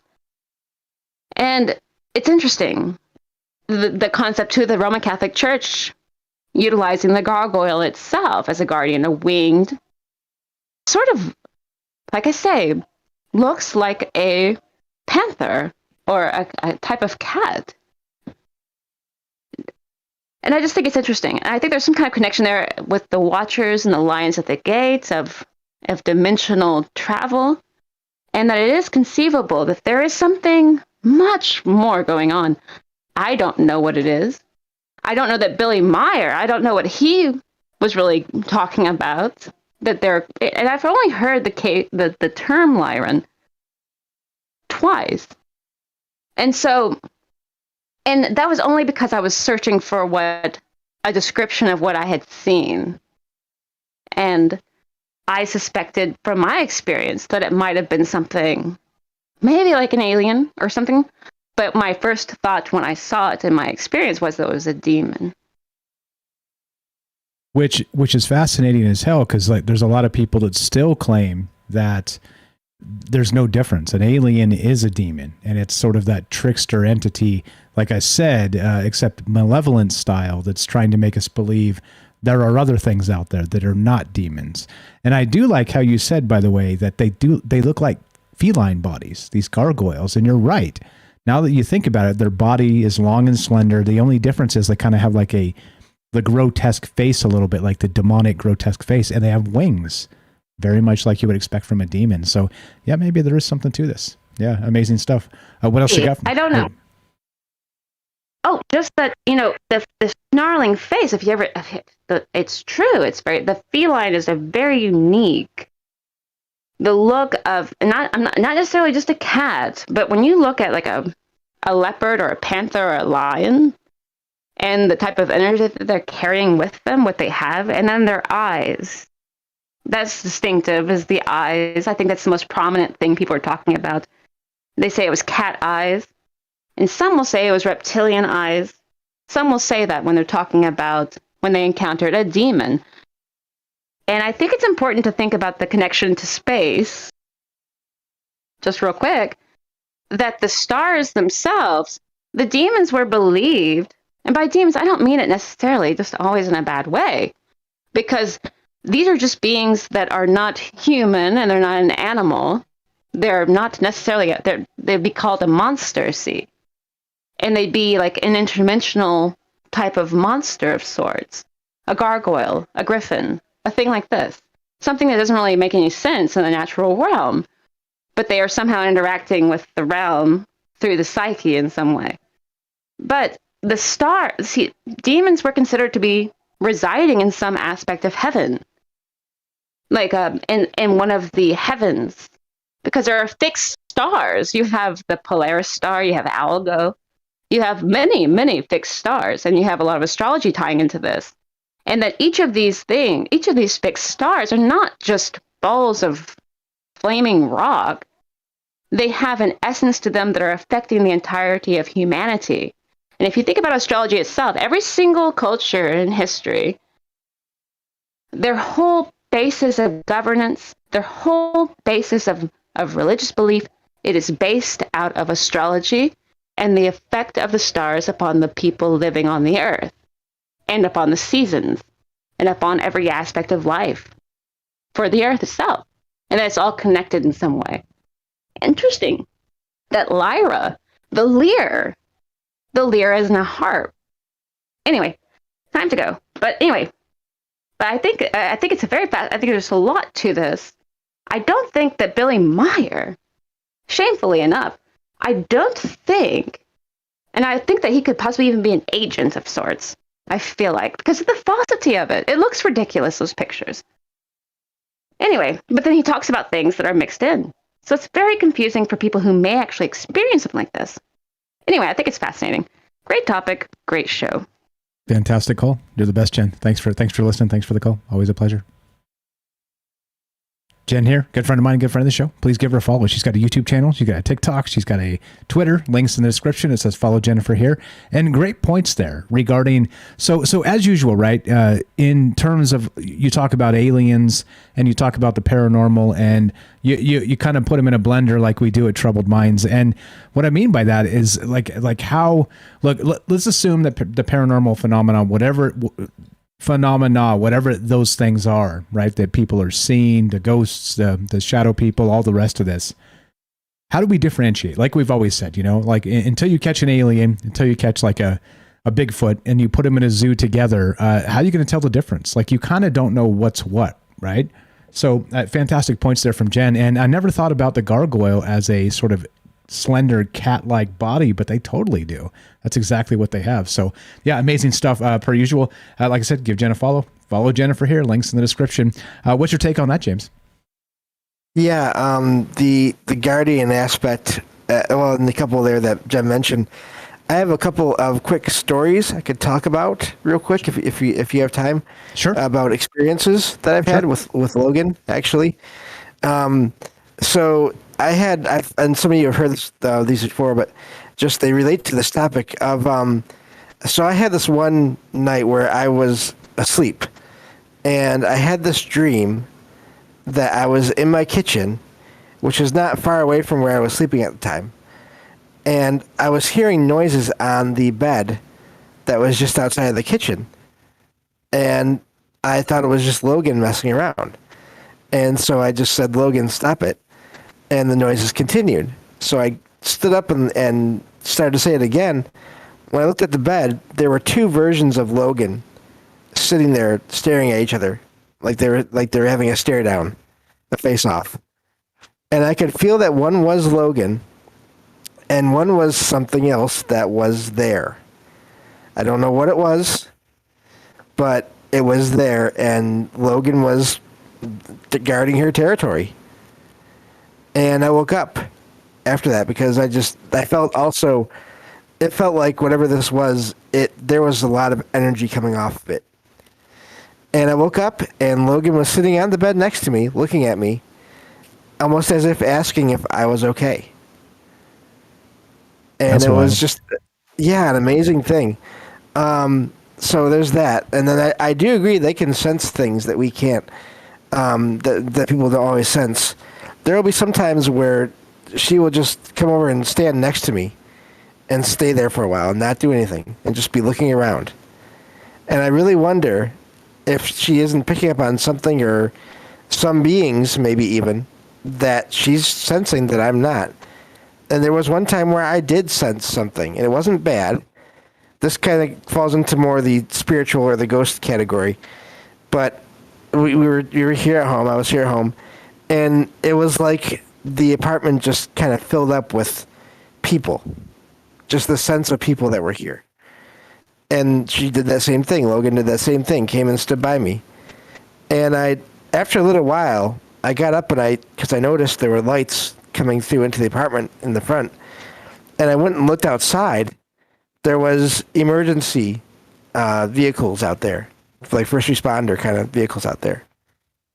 And that sense of being the place being filled with people, it stayed on for a while. But as soon as those vehicles were gone, because I could hear them too at this point, as soon as I didn't hear those anymore, that presence was gone too. Okay. So were they following? Were they there for whoever was in that vehicle, in that situation where, maybe their health wasn't so good, and who knows what happened for sure with that.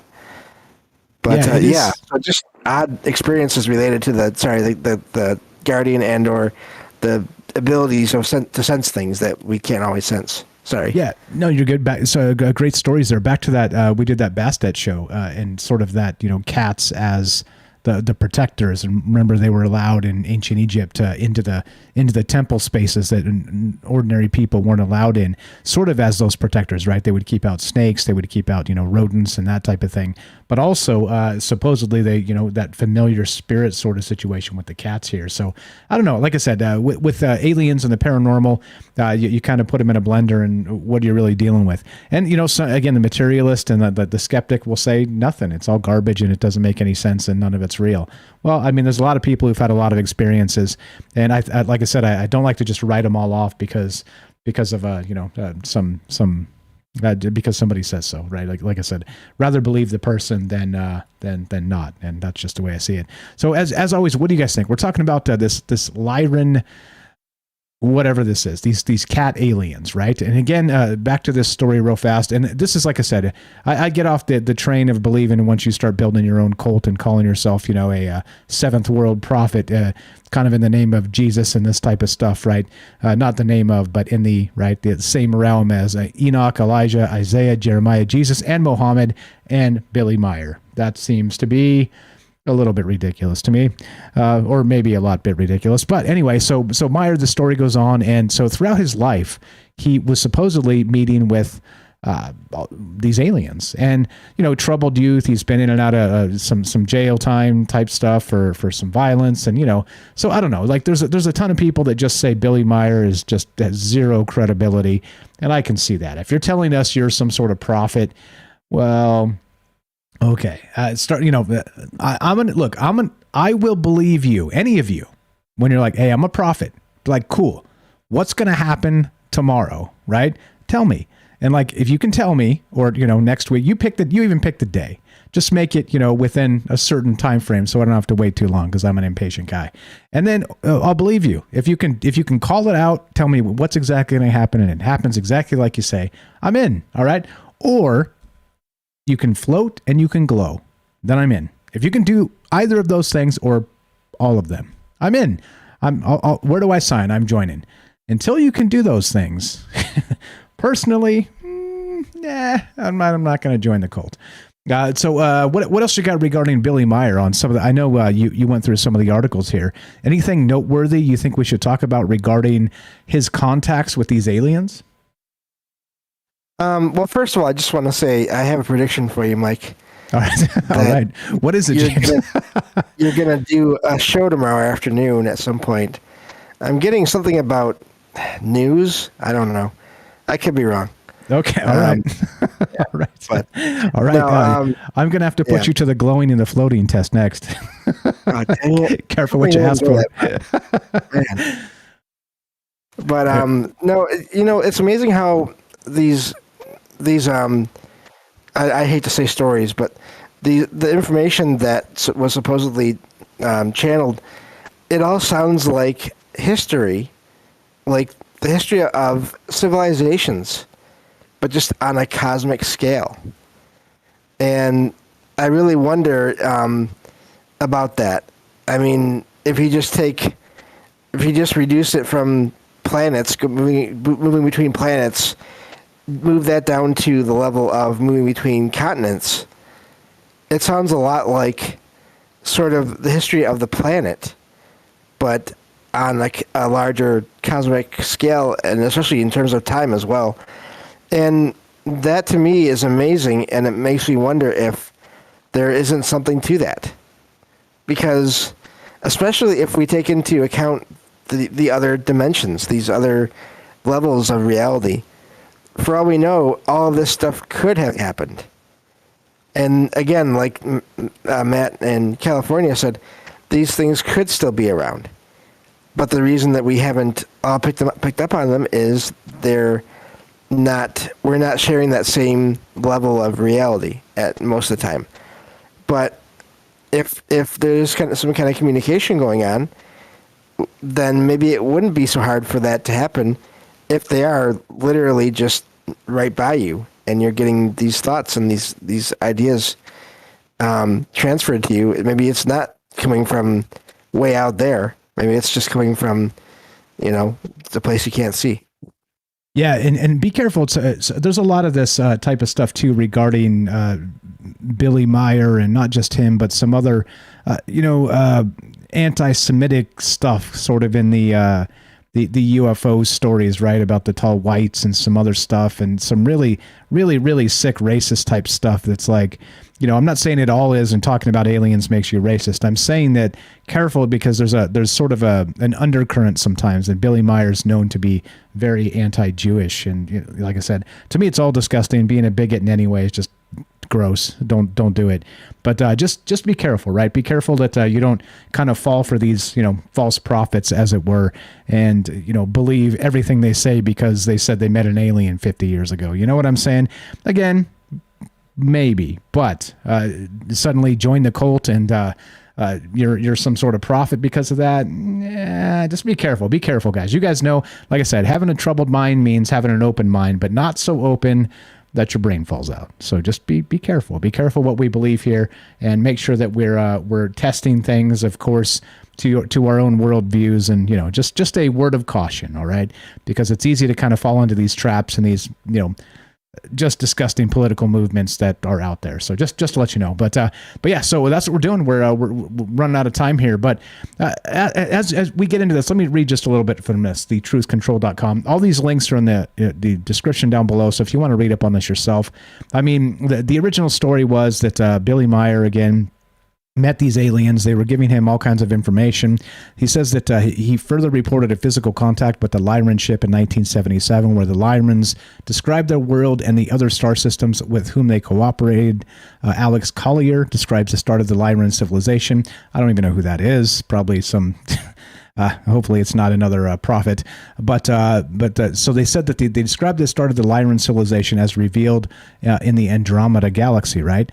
And so I don't know. Again, I think if you check the things, I think probably a lot of this doesn't add up, including the prophet part and the glowing and floating, because, well, that's the test for me. So there you go. All right. So as we finish, I don't know. No answers from me, because I'm not the answers guy. I think it is important to kind of think about this stuff as concepts. And like I said, aliens, why not? It's a big universe.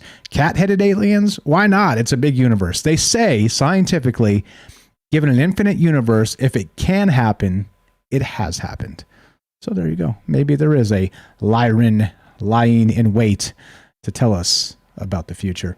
As usual, like I said, make up your own mind. Well, as we finish, we're out of time here. James here, good friend of mine, good friend of the show. He's got a podcast. You guys know him, you love him. It's called Salsido Paranormal. Link is in the description down below. Please give him a follow. All the places, TikTok. He's got a YouTube channel. He's got the podcast. He's got a Discord server. Go hang out. Go join James's Discord and listen to him when he records those shows. He's doing fantastic work over there at Salsido Paranormal. Link is in the description. This is Follow James here. You're the best, brother. Appreciate you having on tonight. Thank you. Pleasure's all mine. As we finish, look, the bad news is we're done. The good news is, God willing, we got tomorrow. Just to let you know, I'm taking next week off, so I will not be doing Troubled Mind shows or anything. So happy Thanksgiving to those. Don't forget, Saturday night is the Rohan show, so I will be doing that. But as we finish, thank you for listening. From our Troubled Minds to yours, have a great night. And we are going to do a little bonus time in case you guys have anything to add. So now that we're off the radio, we can add that. Kill the radio thing. But there we go. Let's kill that. It is off. There we go. All right. Bonus time coming up. All right. So that's the deal. I don't know. Answers from me. You're not going to get answers from me. I mean, other than the glowing and floating and the cult stuff, don't join cults. Don't do it. Please don't do it. It's bad. It just feels bad to me. You know, like I said, I hate manipulation tactics. I hate people claiming they have a bunch of secret knowledge that they can't share. I hate anonymous sources. All that shit just really pisses me off. We're off the radio now, so we can drop an F-bomb if you like. But it is, again, worthy of talking about, worthy of considering the possibilities. In a large enough universe, if it can happen, it has happened. Does that mean cat aliens? Maybe. So what we're going to do is take a quick 2-minute break, and we have more Troubled Minds coming up, some bonus time, and some time for you if you have time for us. So give us a call. What do you think about these cat aliens? Is it just a bridge too far for you, or do you think there's something here that makes a little bit of sense? 702-957-1037. That's 702-957-1037. You can click the Discord link at troubledminds.org. Come join us, and we're talking cat aliens tonight, because why not? If we're not doing it, who's going to do it? And there you go. All right, so be right back. 2 minutes, more Troubled Minds on the way. Don't go anywhere. If you want to give us a call, now's the time. There will be no Troubled Minds for an entire week. So if you want to get on here, don't miss it. Be right back. More on the way.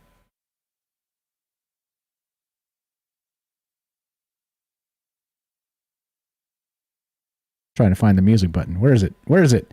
Let's play this.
You guys are hilarious.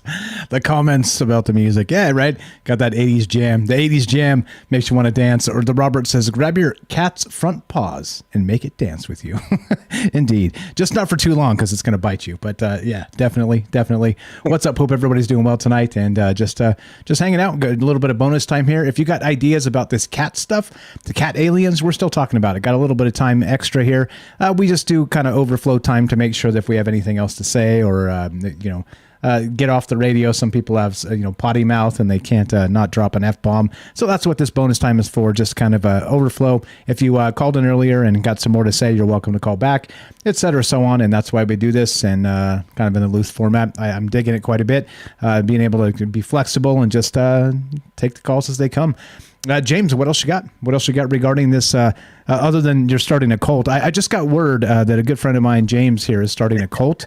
So if anybody wants to join, we'll have a link for you in the description. I believe they send you a robe in the mail. I guess not. Do they get to choose the color of the robe, or is it assigned by rookie status or whatever? Well, I can't tell you anything, Mike, because you haven't joined yet. I mean, listen, my bad. All right. So the first rule of Fight Club, James.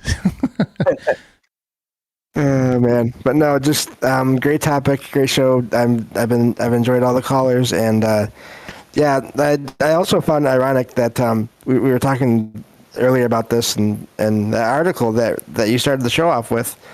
We had both seen it. I think APOC had probably shared it with us or with me a little while back, and then you were trying to find it again, and you couldn't. And I don't know how. Somehow I was able to find it. That's like it's like I am connected to cats somehow. I don't know what it is. The old magic cat situation. Yeah, I was trying to find this article last night. I couldn't find it for the life of me. That's super weird. But then James is like, I think I got it somewhere. Within like 30 seconds, he's all, here it is. I'm like, what? Really? Anyway, so we're talking about this again. If you got comments on this invasive alien species as the cat's being classified, again, more terrestrial, more little fun, tongue in cheek, but it did spin into an idea of the cat aliens and the Lyrans, and it's complicated, right? So if you look at some of the Lyran stuff, like this goes super woo, right? Super woo. Some of the Lyrans, they say, here we go. This is from let's see, fixedstarsinfo.blogspot. And again, you can't believe everything you read or hear on the internet, including troubled minds, by the way. So as always, make sure you make up your own mind about all this stuff. But let's read this real quick. Like I said, this gets kind of super woo. Lyrans enjoy being in a physical form in the 3D world, pushing their physical limits, doing hard physical work, and enjoying what the physical world has to offer. Eat, drink, and be merry. Their world was destroyed, which they may have a subconscious awareness of in the form of feeling that they cannot go home.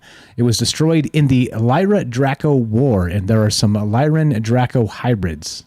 Okay? See? Gets woo. They are drawn to the paranormal and metaphysics, and they are people watchers and sociologists. They're independent yet shy and natural leaders. They're intelligent and like to know about a wide range of topics. They will take leadership positions, sharing their knowledge, which may also come from many previous lives. They fight to right injustice or for causes they believe in. As some Lyrans are feline beings, they're elders. They have a strong connection to cats. Many Lyrans incarnated in other starseed worlds and thus may identify with many starseed races. Lyrans also founded Lemuria. Lemuria, you guys heard this one, right? It's the pre-Atlantis sort of ancient civilization, so I didn't know there was a connection there when I was reading this. I was a little surprised to hear that. It says, so they founded Lemuria and are thus master healers and blended with Atlantis and Egypt, thus being knowledgeable about math, healing, and crystals, tone and sound, and sacred geometry. So there you go. And like I said, I don't know. Regarding this, and is this... They got the different types, right? Some of the races from Lyra include a Pashat, they said, a humanoid with cat-like features and qualities. And this is where this gets weird, right? I'm not sure why things get listed as like Caucasian humanoids, and everybody's like so fascinated with the color of skin, and that's what I'm saying. And I'm not accusing this lady that runs the blog of being racist. I'm saying that in those terms, right? And you guys know me. I want you to think about this stuff yourself. And I just want to point out that some of this stuff is walking the line of some really bizarre, let's say not so good stuff. Okay. So in any case, like they got the Caucasian humanoids, the darker skinned humanoids, the Lyran redheads, and the Vegans from the Vega star system, the brightest star in the Lyra constellation. So I don't know. Look, they got giants and all kinds of stuff. The redheads. I don't know, man. What do you think, James? If you saw a cat giant, let's see. Let's read that. Let's read about the giants. Let's see. The Lyran giants. These entities existing in third and fourth density were okay. Anyway, never mind. All right. What do you think, James, regarding this Lyran stuff? Like I said, it goes super woo, and there's some crossover where they say that they are possibly entities like the Nephilim or something like this. Do you think there's any kind of action with that, or do you think again we're off the rails here? I always like to think that anything is possible. And again, yeah, definitely when you're looking into all this stuff, just be careful. I would never suggest believing in all of it just because the person that is writing it says to. But so definitely, as Mike was saying. But, I find it really ironic that there's a certain episode of a certain...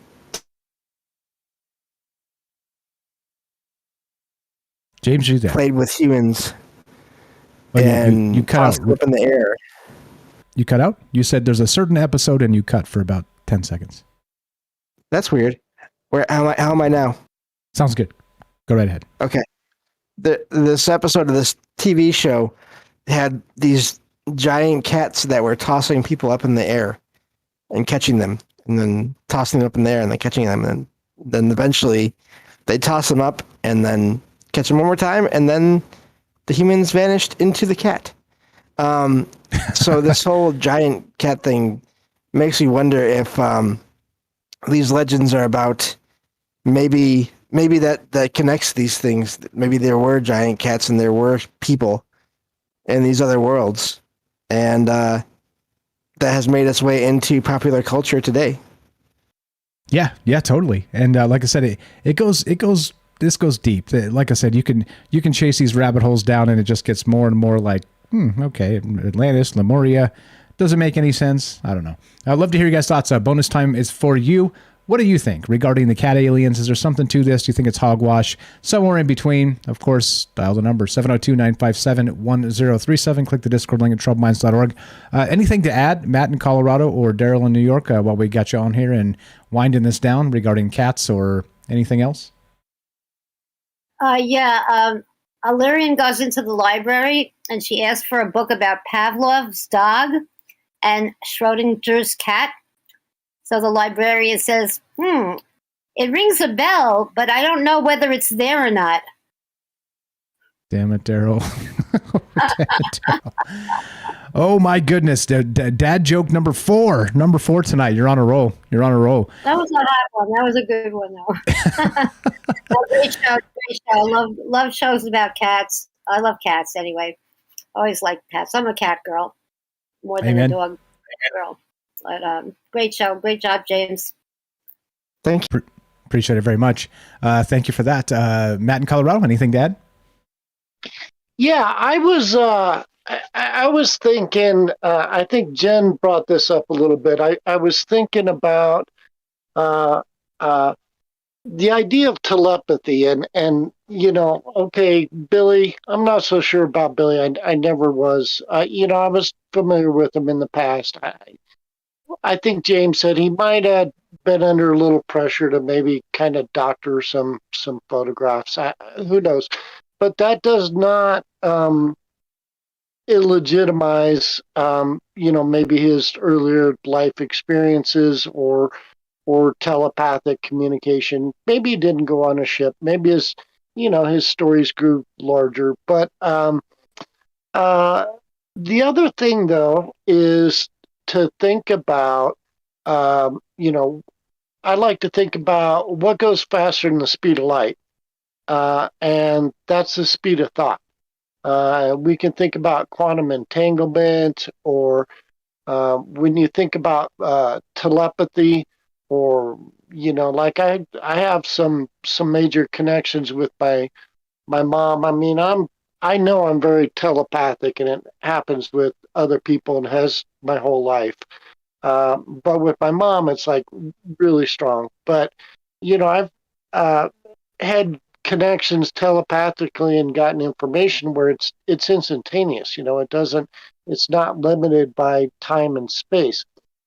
Okay, so if you think about it, if there's extraterrestrials on other planets, and whether they're either third dimensional physical beings with bodies, or maybe even like Matt in California was saying, maybe they're higher dimensional beings, 7th dimensional. Maybe they don't even have bodies.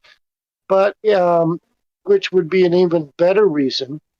You think about it, it would make sense to communicate telepathically. You don't, in the first case, you don't have to come here in a ship, and risk yourself to, exposure to germs or the U.S. government trying to shoot you down. And in the second case, you can't come here in a ship, or maybe they can, but I mean, on that dimension, you don't really have physical nuts and bolts stuff. So something like telepathy or mind-to-mind communication, or even soul-to-soul communication, something like that, it makes a lot of sense. And you could also think that, there would be benevolent races that would want to help out humanity. And like that last part you were reading about Lyrans, and when they were talking about Lyrans, I know what the person was trying to say was that they weren't saying that these are actual extraterrestrial Lyrans. What they were saying was these are souls that were previously Lyrans that are now incarnated in humans. And Daryl was saying that too. That's a fairly common belief that there's souls or spirits or whatever from different planets, different star systems, etc., that are basically incarnated in or resonant in human beings. And yeah, a common term is star seeds, right? And so you look at them, they're just like me, you, and James, and regular people and human bodies, and they got born in the normal way. But like Jen was saying, there's something else in the person or in the cat. There's a soul, there's a spirit, there's that which is their, let's say, true essence. And the idea being that true essence could actually be a being that, simplistically put, in a past life, actually came from a different world. And so let's say that was true and that was possible. And so you have people that are incarnated, that their soul comes from a different world. Well, they might have friends and buddies from that other world, and they might be like their guides and telepathically communicating with them. And I don't know if you've ever been into a New Age metaphysical bookstore, but you can find shelves and shelves of books that are based on channeling, trans-channeling, telepathy, automatic writing. There's going to be hundreds of them. And if you went on Amazon, I'm sure it would be thousands into the tens of thousands. So it's not just like Billy Myers, the only person who claimed to communicate with extraterrestrials. There's tens of thousands of people that claim to, supposedly do, receive information from non-Earth beings or souls. So, yeah, I just wanted to add that part.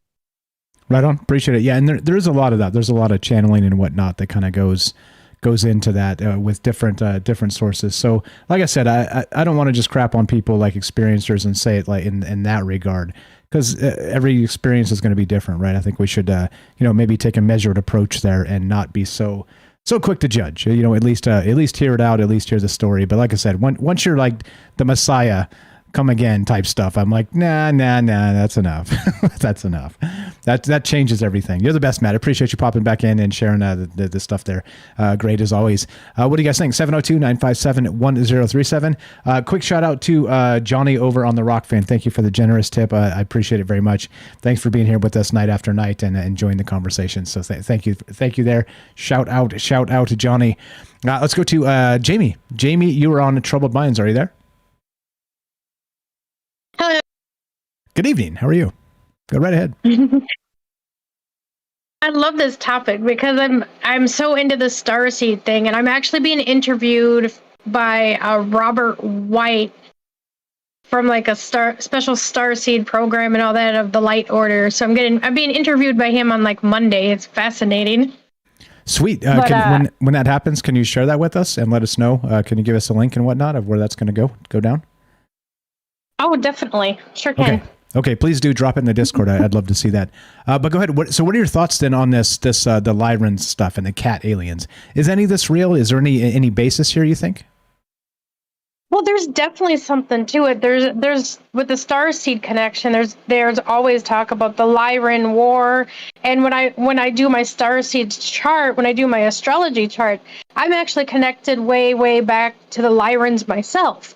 So you can be connected and even be a starseed and be connected throughout tons of time and not even know it. I mean, because I did my chart and it set that up. One of my past lives, I was a Lyran.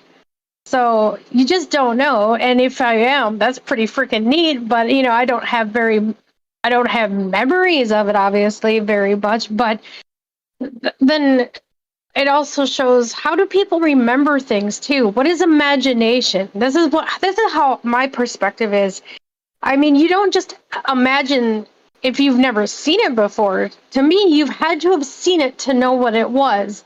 like some ancient memory, some past life memory. There's got to be something to it to remember it in the first place. So I don't think it's made up. That's fine. That's cool.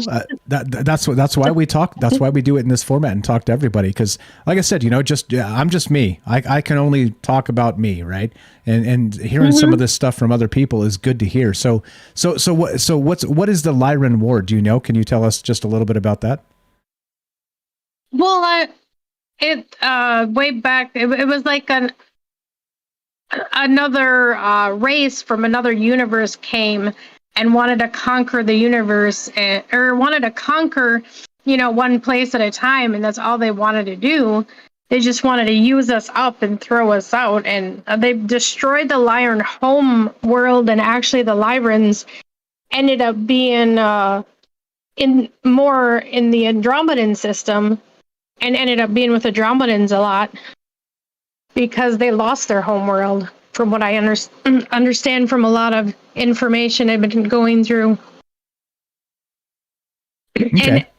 And a part of me actually feels I was part of that Lyran war, because I do have, I don't know, it's like a strange energy, like when I'm around like reptilians, when people bring up Dracos, I honestly can sense that bad energy, and I remember things. It's kind of weird. So it's almost like it resonates with me as a past life memory. Gotcha. So more of a feeling is so the Draco thing, was that the war that, as far as you're aware, was it like a Draco Lyran war? Is that what this was? Yeah, they destroyed their home planet, and so they had to relocate. They saved a lot of them, but in the end, their home was gone. So their new home became wherever they wanted to go. Okay. What do you know about the, so I was reading about some of this stuff. And like I said, it's so much that it's hard to learn everything there is to know about it. What do you think about like the Lyrans being like the original Nephilim and sort of having a biblical connection? Does that track at all? Or do you think it's just making a stretch that's nuts there? I think that might be a little, I don't think, you never know though. There's so many mixes and so many mixed breeds and so much genetic splicing. It's really crazy how much is mixed in there trying to save a race. Okay. All right. I'm down with that. What else you got? Well, there's an Ascension glossary. I posted the link in the Ascension glossary. Gives all sorts of information on Lyrans and the Lyran War and Lyran crosses. And the Lyran cross, the consciousness through crucifixion, the genetic splitter technology. Gotcha. Okay. I'm gonna drop that link in the chat back if you guys want to check it out. Again, Jamie here sharing. I'm sorry, I forgot where you're at. Jamie in what's the state? Wisconsin. I knew it, in Wisconsin. I knew it. I had a feeling, but I didn't want to say it because I thought I was wrong. Jamie in Wisconsin. Appreciate it very much. What else you got? What else you got regarding this cat alien stuff? Well, it's a lot. So let's see. There's a Lyran matrix. I mean, the Christos Avatar matrix, Humanic Universe Avatar matrix, Cradle of Lyran, the histories of an invasion that led to the fall of Lyran, and the fourth Harmonic Universe, the future Earth blueprint in its crystalline form that exists in the 3 layers of Armentine or Aurora Earth matrix. So it's connected to Earth too. The most powerful universe gates, which relate to controlling the operation function of our time matrix, are located in the Cradle of Lyra. So there might be like some part of it that survived, and the Lyran gates gates were destroyed during the wars, which destroyed the agriculture for the Christ body of the universe system. So it comes So it goes all the way back to starting the Lyrans even bringing up the Christ body of the universal system. And then it talks about how the black hole entities, which must be the Draconians, combined with the AI command control center. So the AI's mixed in there already from way back then. So the AI sounds like it's always been a problem. Okay. I've seen some of that. Like we talked about that last night with Gigi, some of that ancient, the idea of an ancient AI somewhere out there, and trying to find its way back and get a foothold here in our new again technological world. Amazing stuff. So it is dense. There's a lot here to really talk about it. And so you're going to go in depth about Lyrans on Monday in this interview? You're going to talk about that specifically? Well, I was more specifically explaining my gifts and what I do, and my seraphim side and all that, all my basically the mix, the hybrid I am, because he's a hybrid. He's a hybrid also, and so he can relate when I explain things. He knows what I'm talking about, and it's so neat because I'll like bring up when I talk about like my etherical body, my etherical horn that I have, the unicorn horn. I say unicorn horn because that's what it feels like, or seems like. But he says, yeah, some have. I know you guys talked about horns before too, but it's basically like a horn that I use for protection. It's like for protection, and he explained it better. That made more sense, and I'm like, oh yeah, that's cool. Because how different people use like that are tuned in with their spiritual side and all that, use a specific type of thing with their aura to protect them with. And that's just my version of what I use. Okay, I like the idea. So the horn is sort of like a metaphor for like maybe an antenna, like sort of being able to reach out. And okay, sweet. Okay, so please share the link in the Discord, and I'd love to watch that on Monday when you do that interview. I appreciate it very much. So thanks for sharing the insight into this. And there we go. That's an amazing take, and I appreciate it very much. As always, thank you for listening to us. Thanks for spending your time, and of course, thanks for the call. You're the best, Jamie. Yep. Appreciate it very much. Have a great one. There you go. So we'll get a link for that and share it to let you. We'll drop it in the Discord a little bit later if you want to check that out on Monday. Jamie will be doing an interview there. So there we go. Appreciate that. We got the Lyran origin story tonight. Invasive alien species. We're talking cat aliens. We're here with James Salsido Paranormal, and we got Jen in Missouri back for a second dose. What do you got, Jen? What else is on your mind tonight regarding this cat stuff? Well. So listening to all of this, I mean, I just really I did have a personal account, and I wanted to kind of share it because when I was searching into this myself, because I had a very strange experience, I did a great deal of research. For years, I didn't mess with it at all. But then I began looking and trying to find, was there anything to it? Because it was so strange that I began looking throughout the internet and trying to find something that made sense to explain it. And I couldn't find much. And I didn't find this. There were two people I came across that mentioned that there was some similarity possibly to my experience and the creature I described, and that they had seen something like this, and they did equate it to these, in their account of these Lyrans or whatever it is. I had never really thought of it quite in the case of it being cat per se. It was because it was not a cat. It did look, the creature that I encountered did look. I just wanted to tell the story about it in case somebody listening, if they have seen something like this, that they may not feel alone in their experience. And so that's why I really quickly run it down, because I've not had a whole lot of experiences. I don't believe much in UFOs or even alien. I never did. I was never very much interested.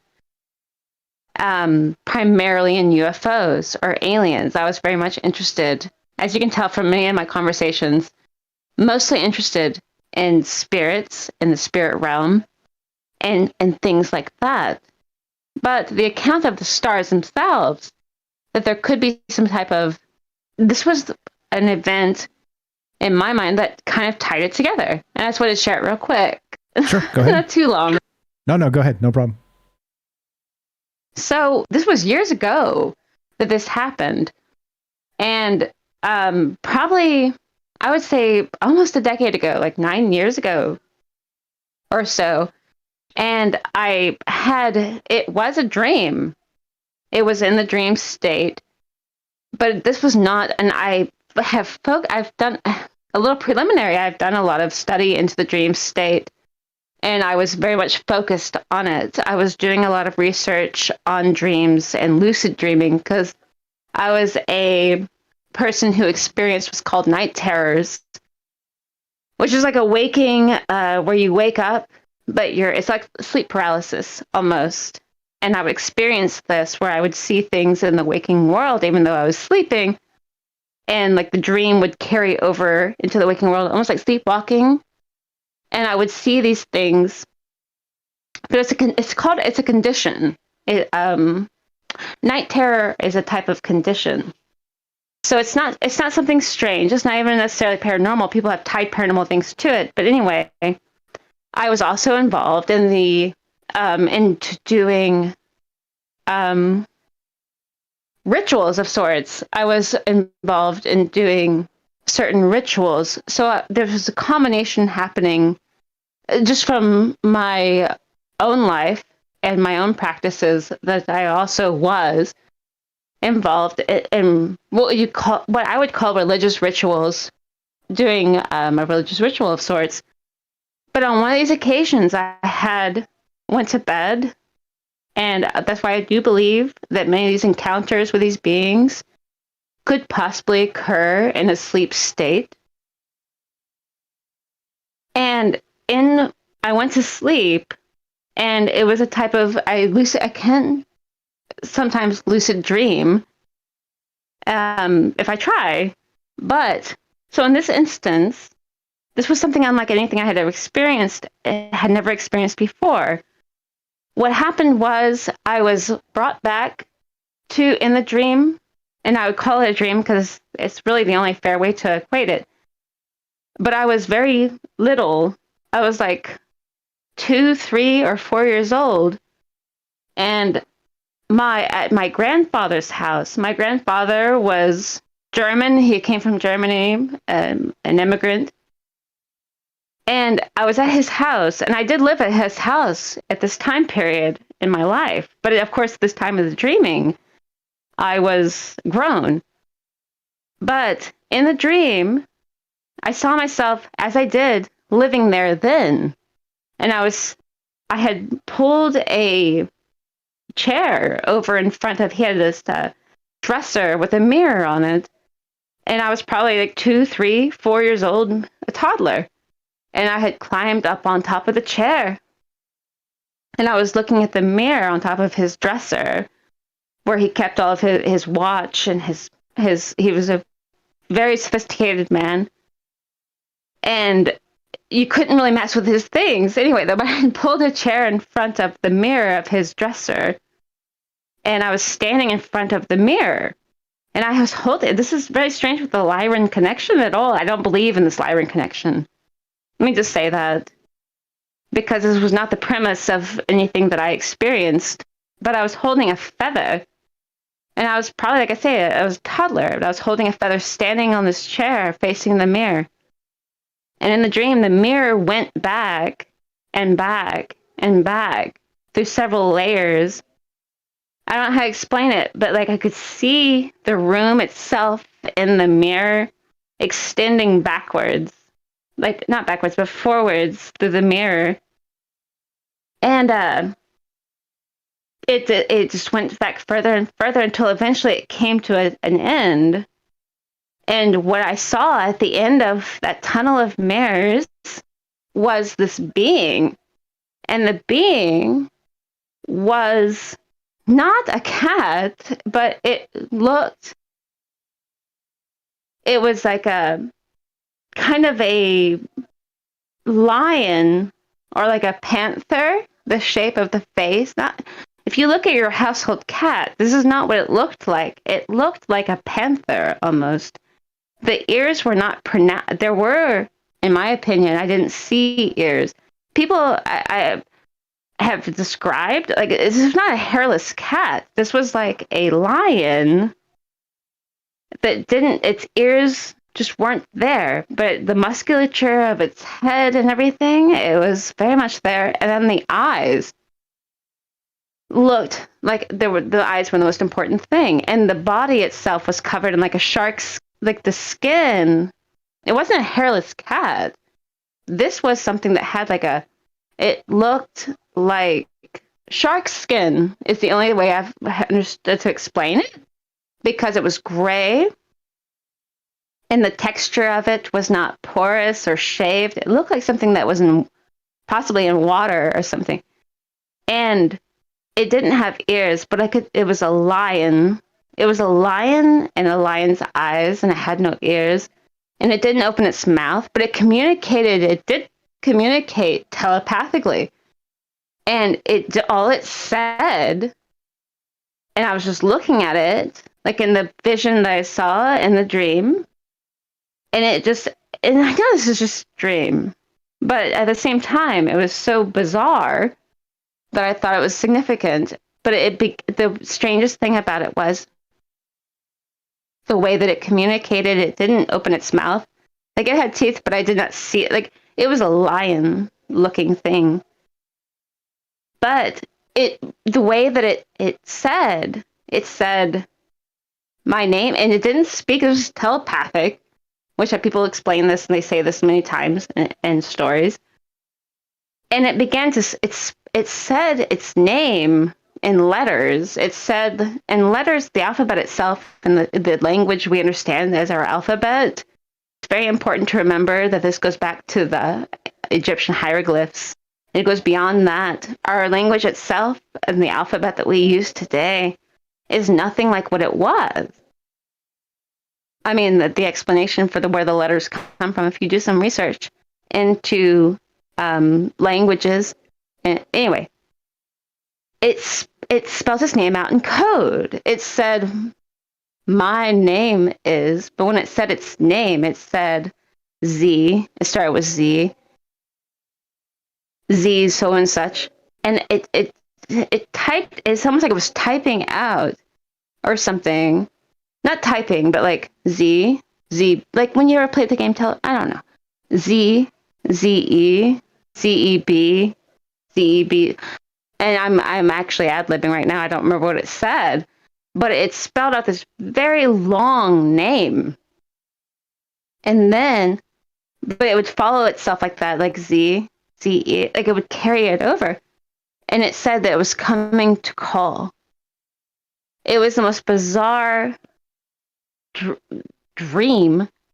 And I say dream in quotes because people have dreams. They do. They have dreams, and they're just these normal dreams that are just the repercussion of the day. But this was it was so strange. Anyway, and that concludes it.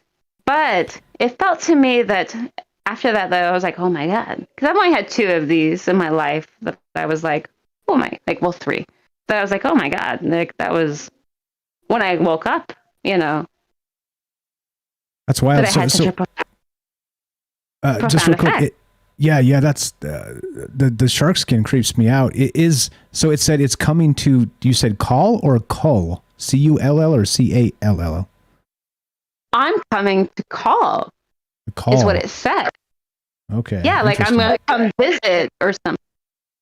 Like that's what I took from it. Not to call, no. Like it said my name is. That's all it said. Like the mirrors went back and back and back.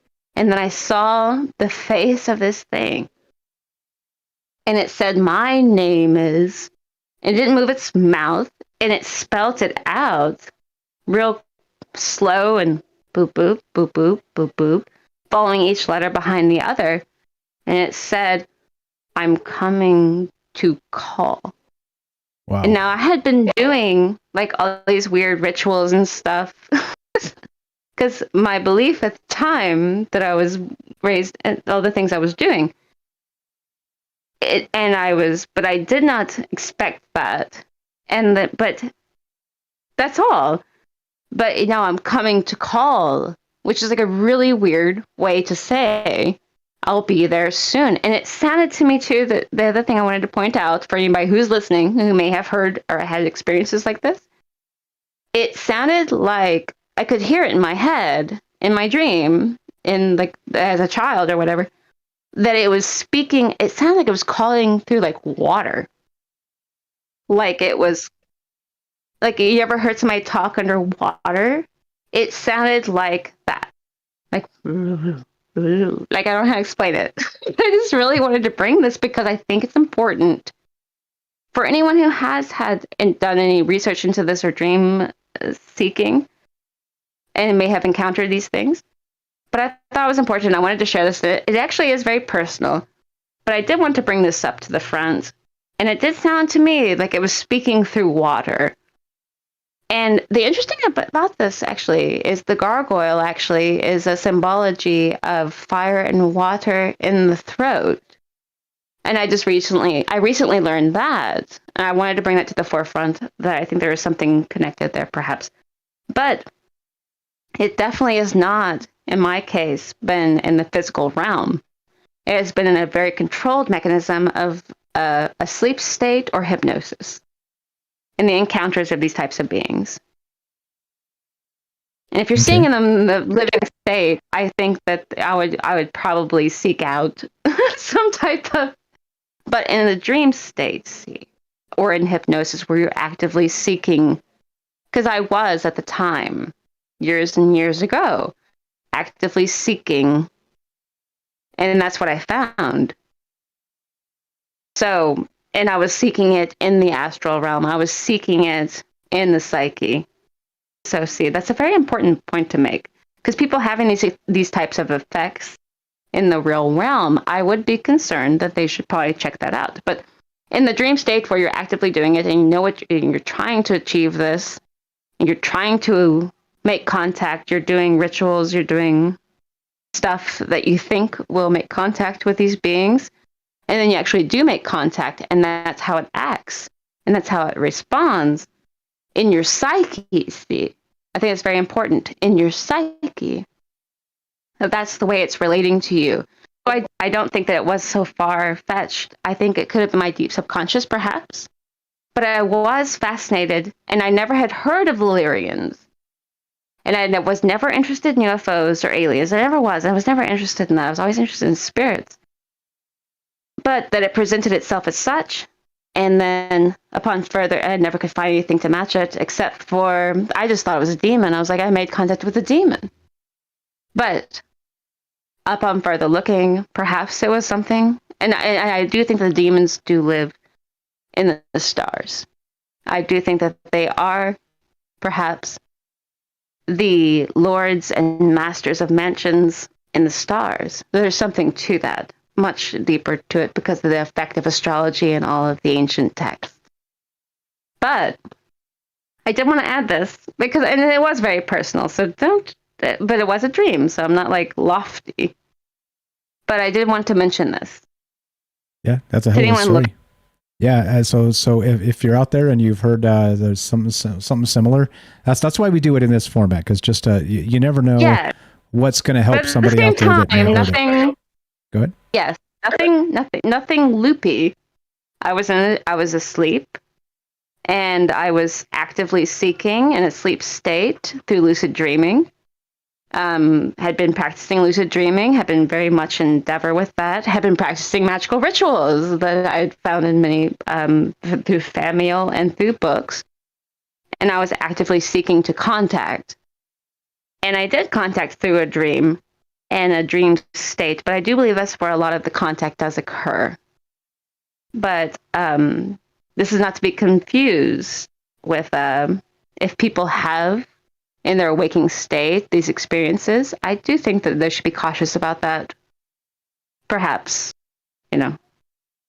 100%. 100%. Thank you for popping back in and sharing. That's a good one right there. And you were seeking and ye shall find. You're the best, Jen. Always a pleasure. Thank you. Have a great night. You too as well. As everybody knows, Jennifer, good friend of mine, good friend of the show. Follow Jennifer, YouTube channel, TikTok, Twitter, all the things. And by the way, while we're on that subject, follow all those fine folks down below. Links are in the description. And like I said, this show is not just me. It's amazing, and there's my ego speaking, but it is because of all the amazing people that are a part of this. So thank you to each and every one of you that calls in and listens and hangs on every word. I appreciate it very much. I'm honored and blessed by that. And thanks for sharing stories, personal stories like that you kind of can't share in many spaces. So thank you so much for that. And there we go. And anything to add to that, James, before we wrap this up? Just great calls. I really do think that there are people who have experiences. I know I have had some, and yeah, I think it's important to just with all this stuff, look into them and see what makes sense to you, and but then also keep in mind that even the stuff that doesn't may still be out there in some cases.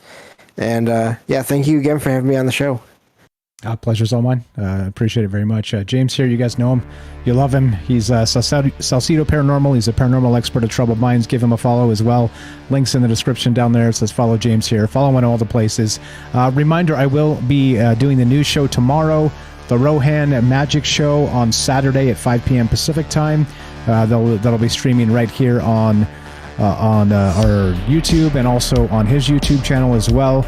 And but then I'll be taking the week off, so we won't be no Troubled Minds next week. So we'll see you tomorrow and the next day. But after that, no Troubled Minds for a week. I'll just have some reruns on Fringe FM, and you guys have a fantastic holiday if you're not going to join us tomorrow at the news show or on Saturday for the Rohan show, but you totally should. Don't forget Jamie as well. Monday, she's going to share that link in the Discord. She's going to have an interview and talk about her experience as a starseed in the Lyrans and all the rest. Maybe not the Lyrans in particular, but some other stuff. So check that out. We'll get a link for that. That'll be I'll put that down below in the description as well once we get the link from her. And there we go. So as we finish, like I said, the conclusion for me is be careful of cults, right? I think it's important to mention. Don't end up falling for fantastic claims. And like I said, if you're glowing and floating, I'm the first to sign up for the cult. If you can't glow and you can't float, and you cannot tell me what the future brings, well, unless you're James, because James can. I don't want to join the cult. I'm not in. Just be careful, like I said. Damn it, James. Keep an open mind, not so open that your mind falls out. All right, let's get the hell out of here. Look, if you're still here, you love this show, and I appreciate it very much. You can help in a number of ways. Number one, you can sub up on Rockfin. You can sub up on Patreon. What is it? There's a Buy Me a Coffee link there. There's a Twitch in that order, if it's all the same to you.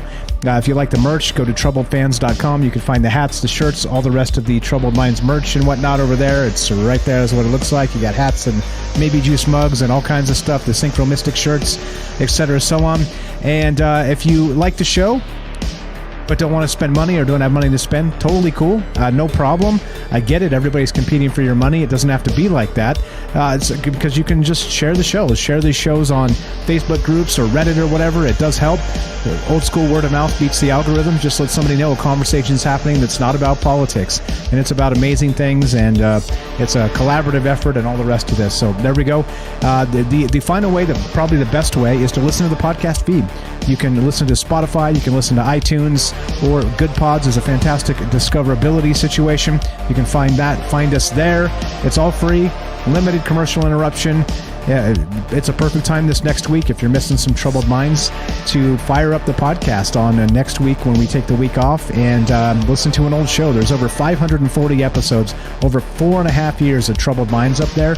So if you haven't done it, the best way is to listen to the podcast feed, and I say that because that's monetized. If you come back and listen on YouTube, we don't get a single cent for it. But if you go listen on the podcast feed, we do. So it helps a lot. So there you go. Appreciate it very much. As we finish, don't forget to follow James. Link in the description. And of course this. Be sure, be strong, be true. Thank you for listening. From our Troubled Minds to yours, have a great night. Thanks, James. You're the best, brother.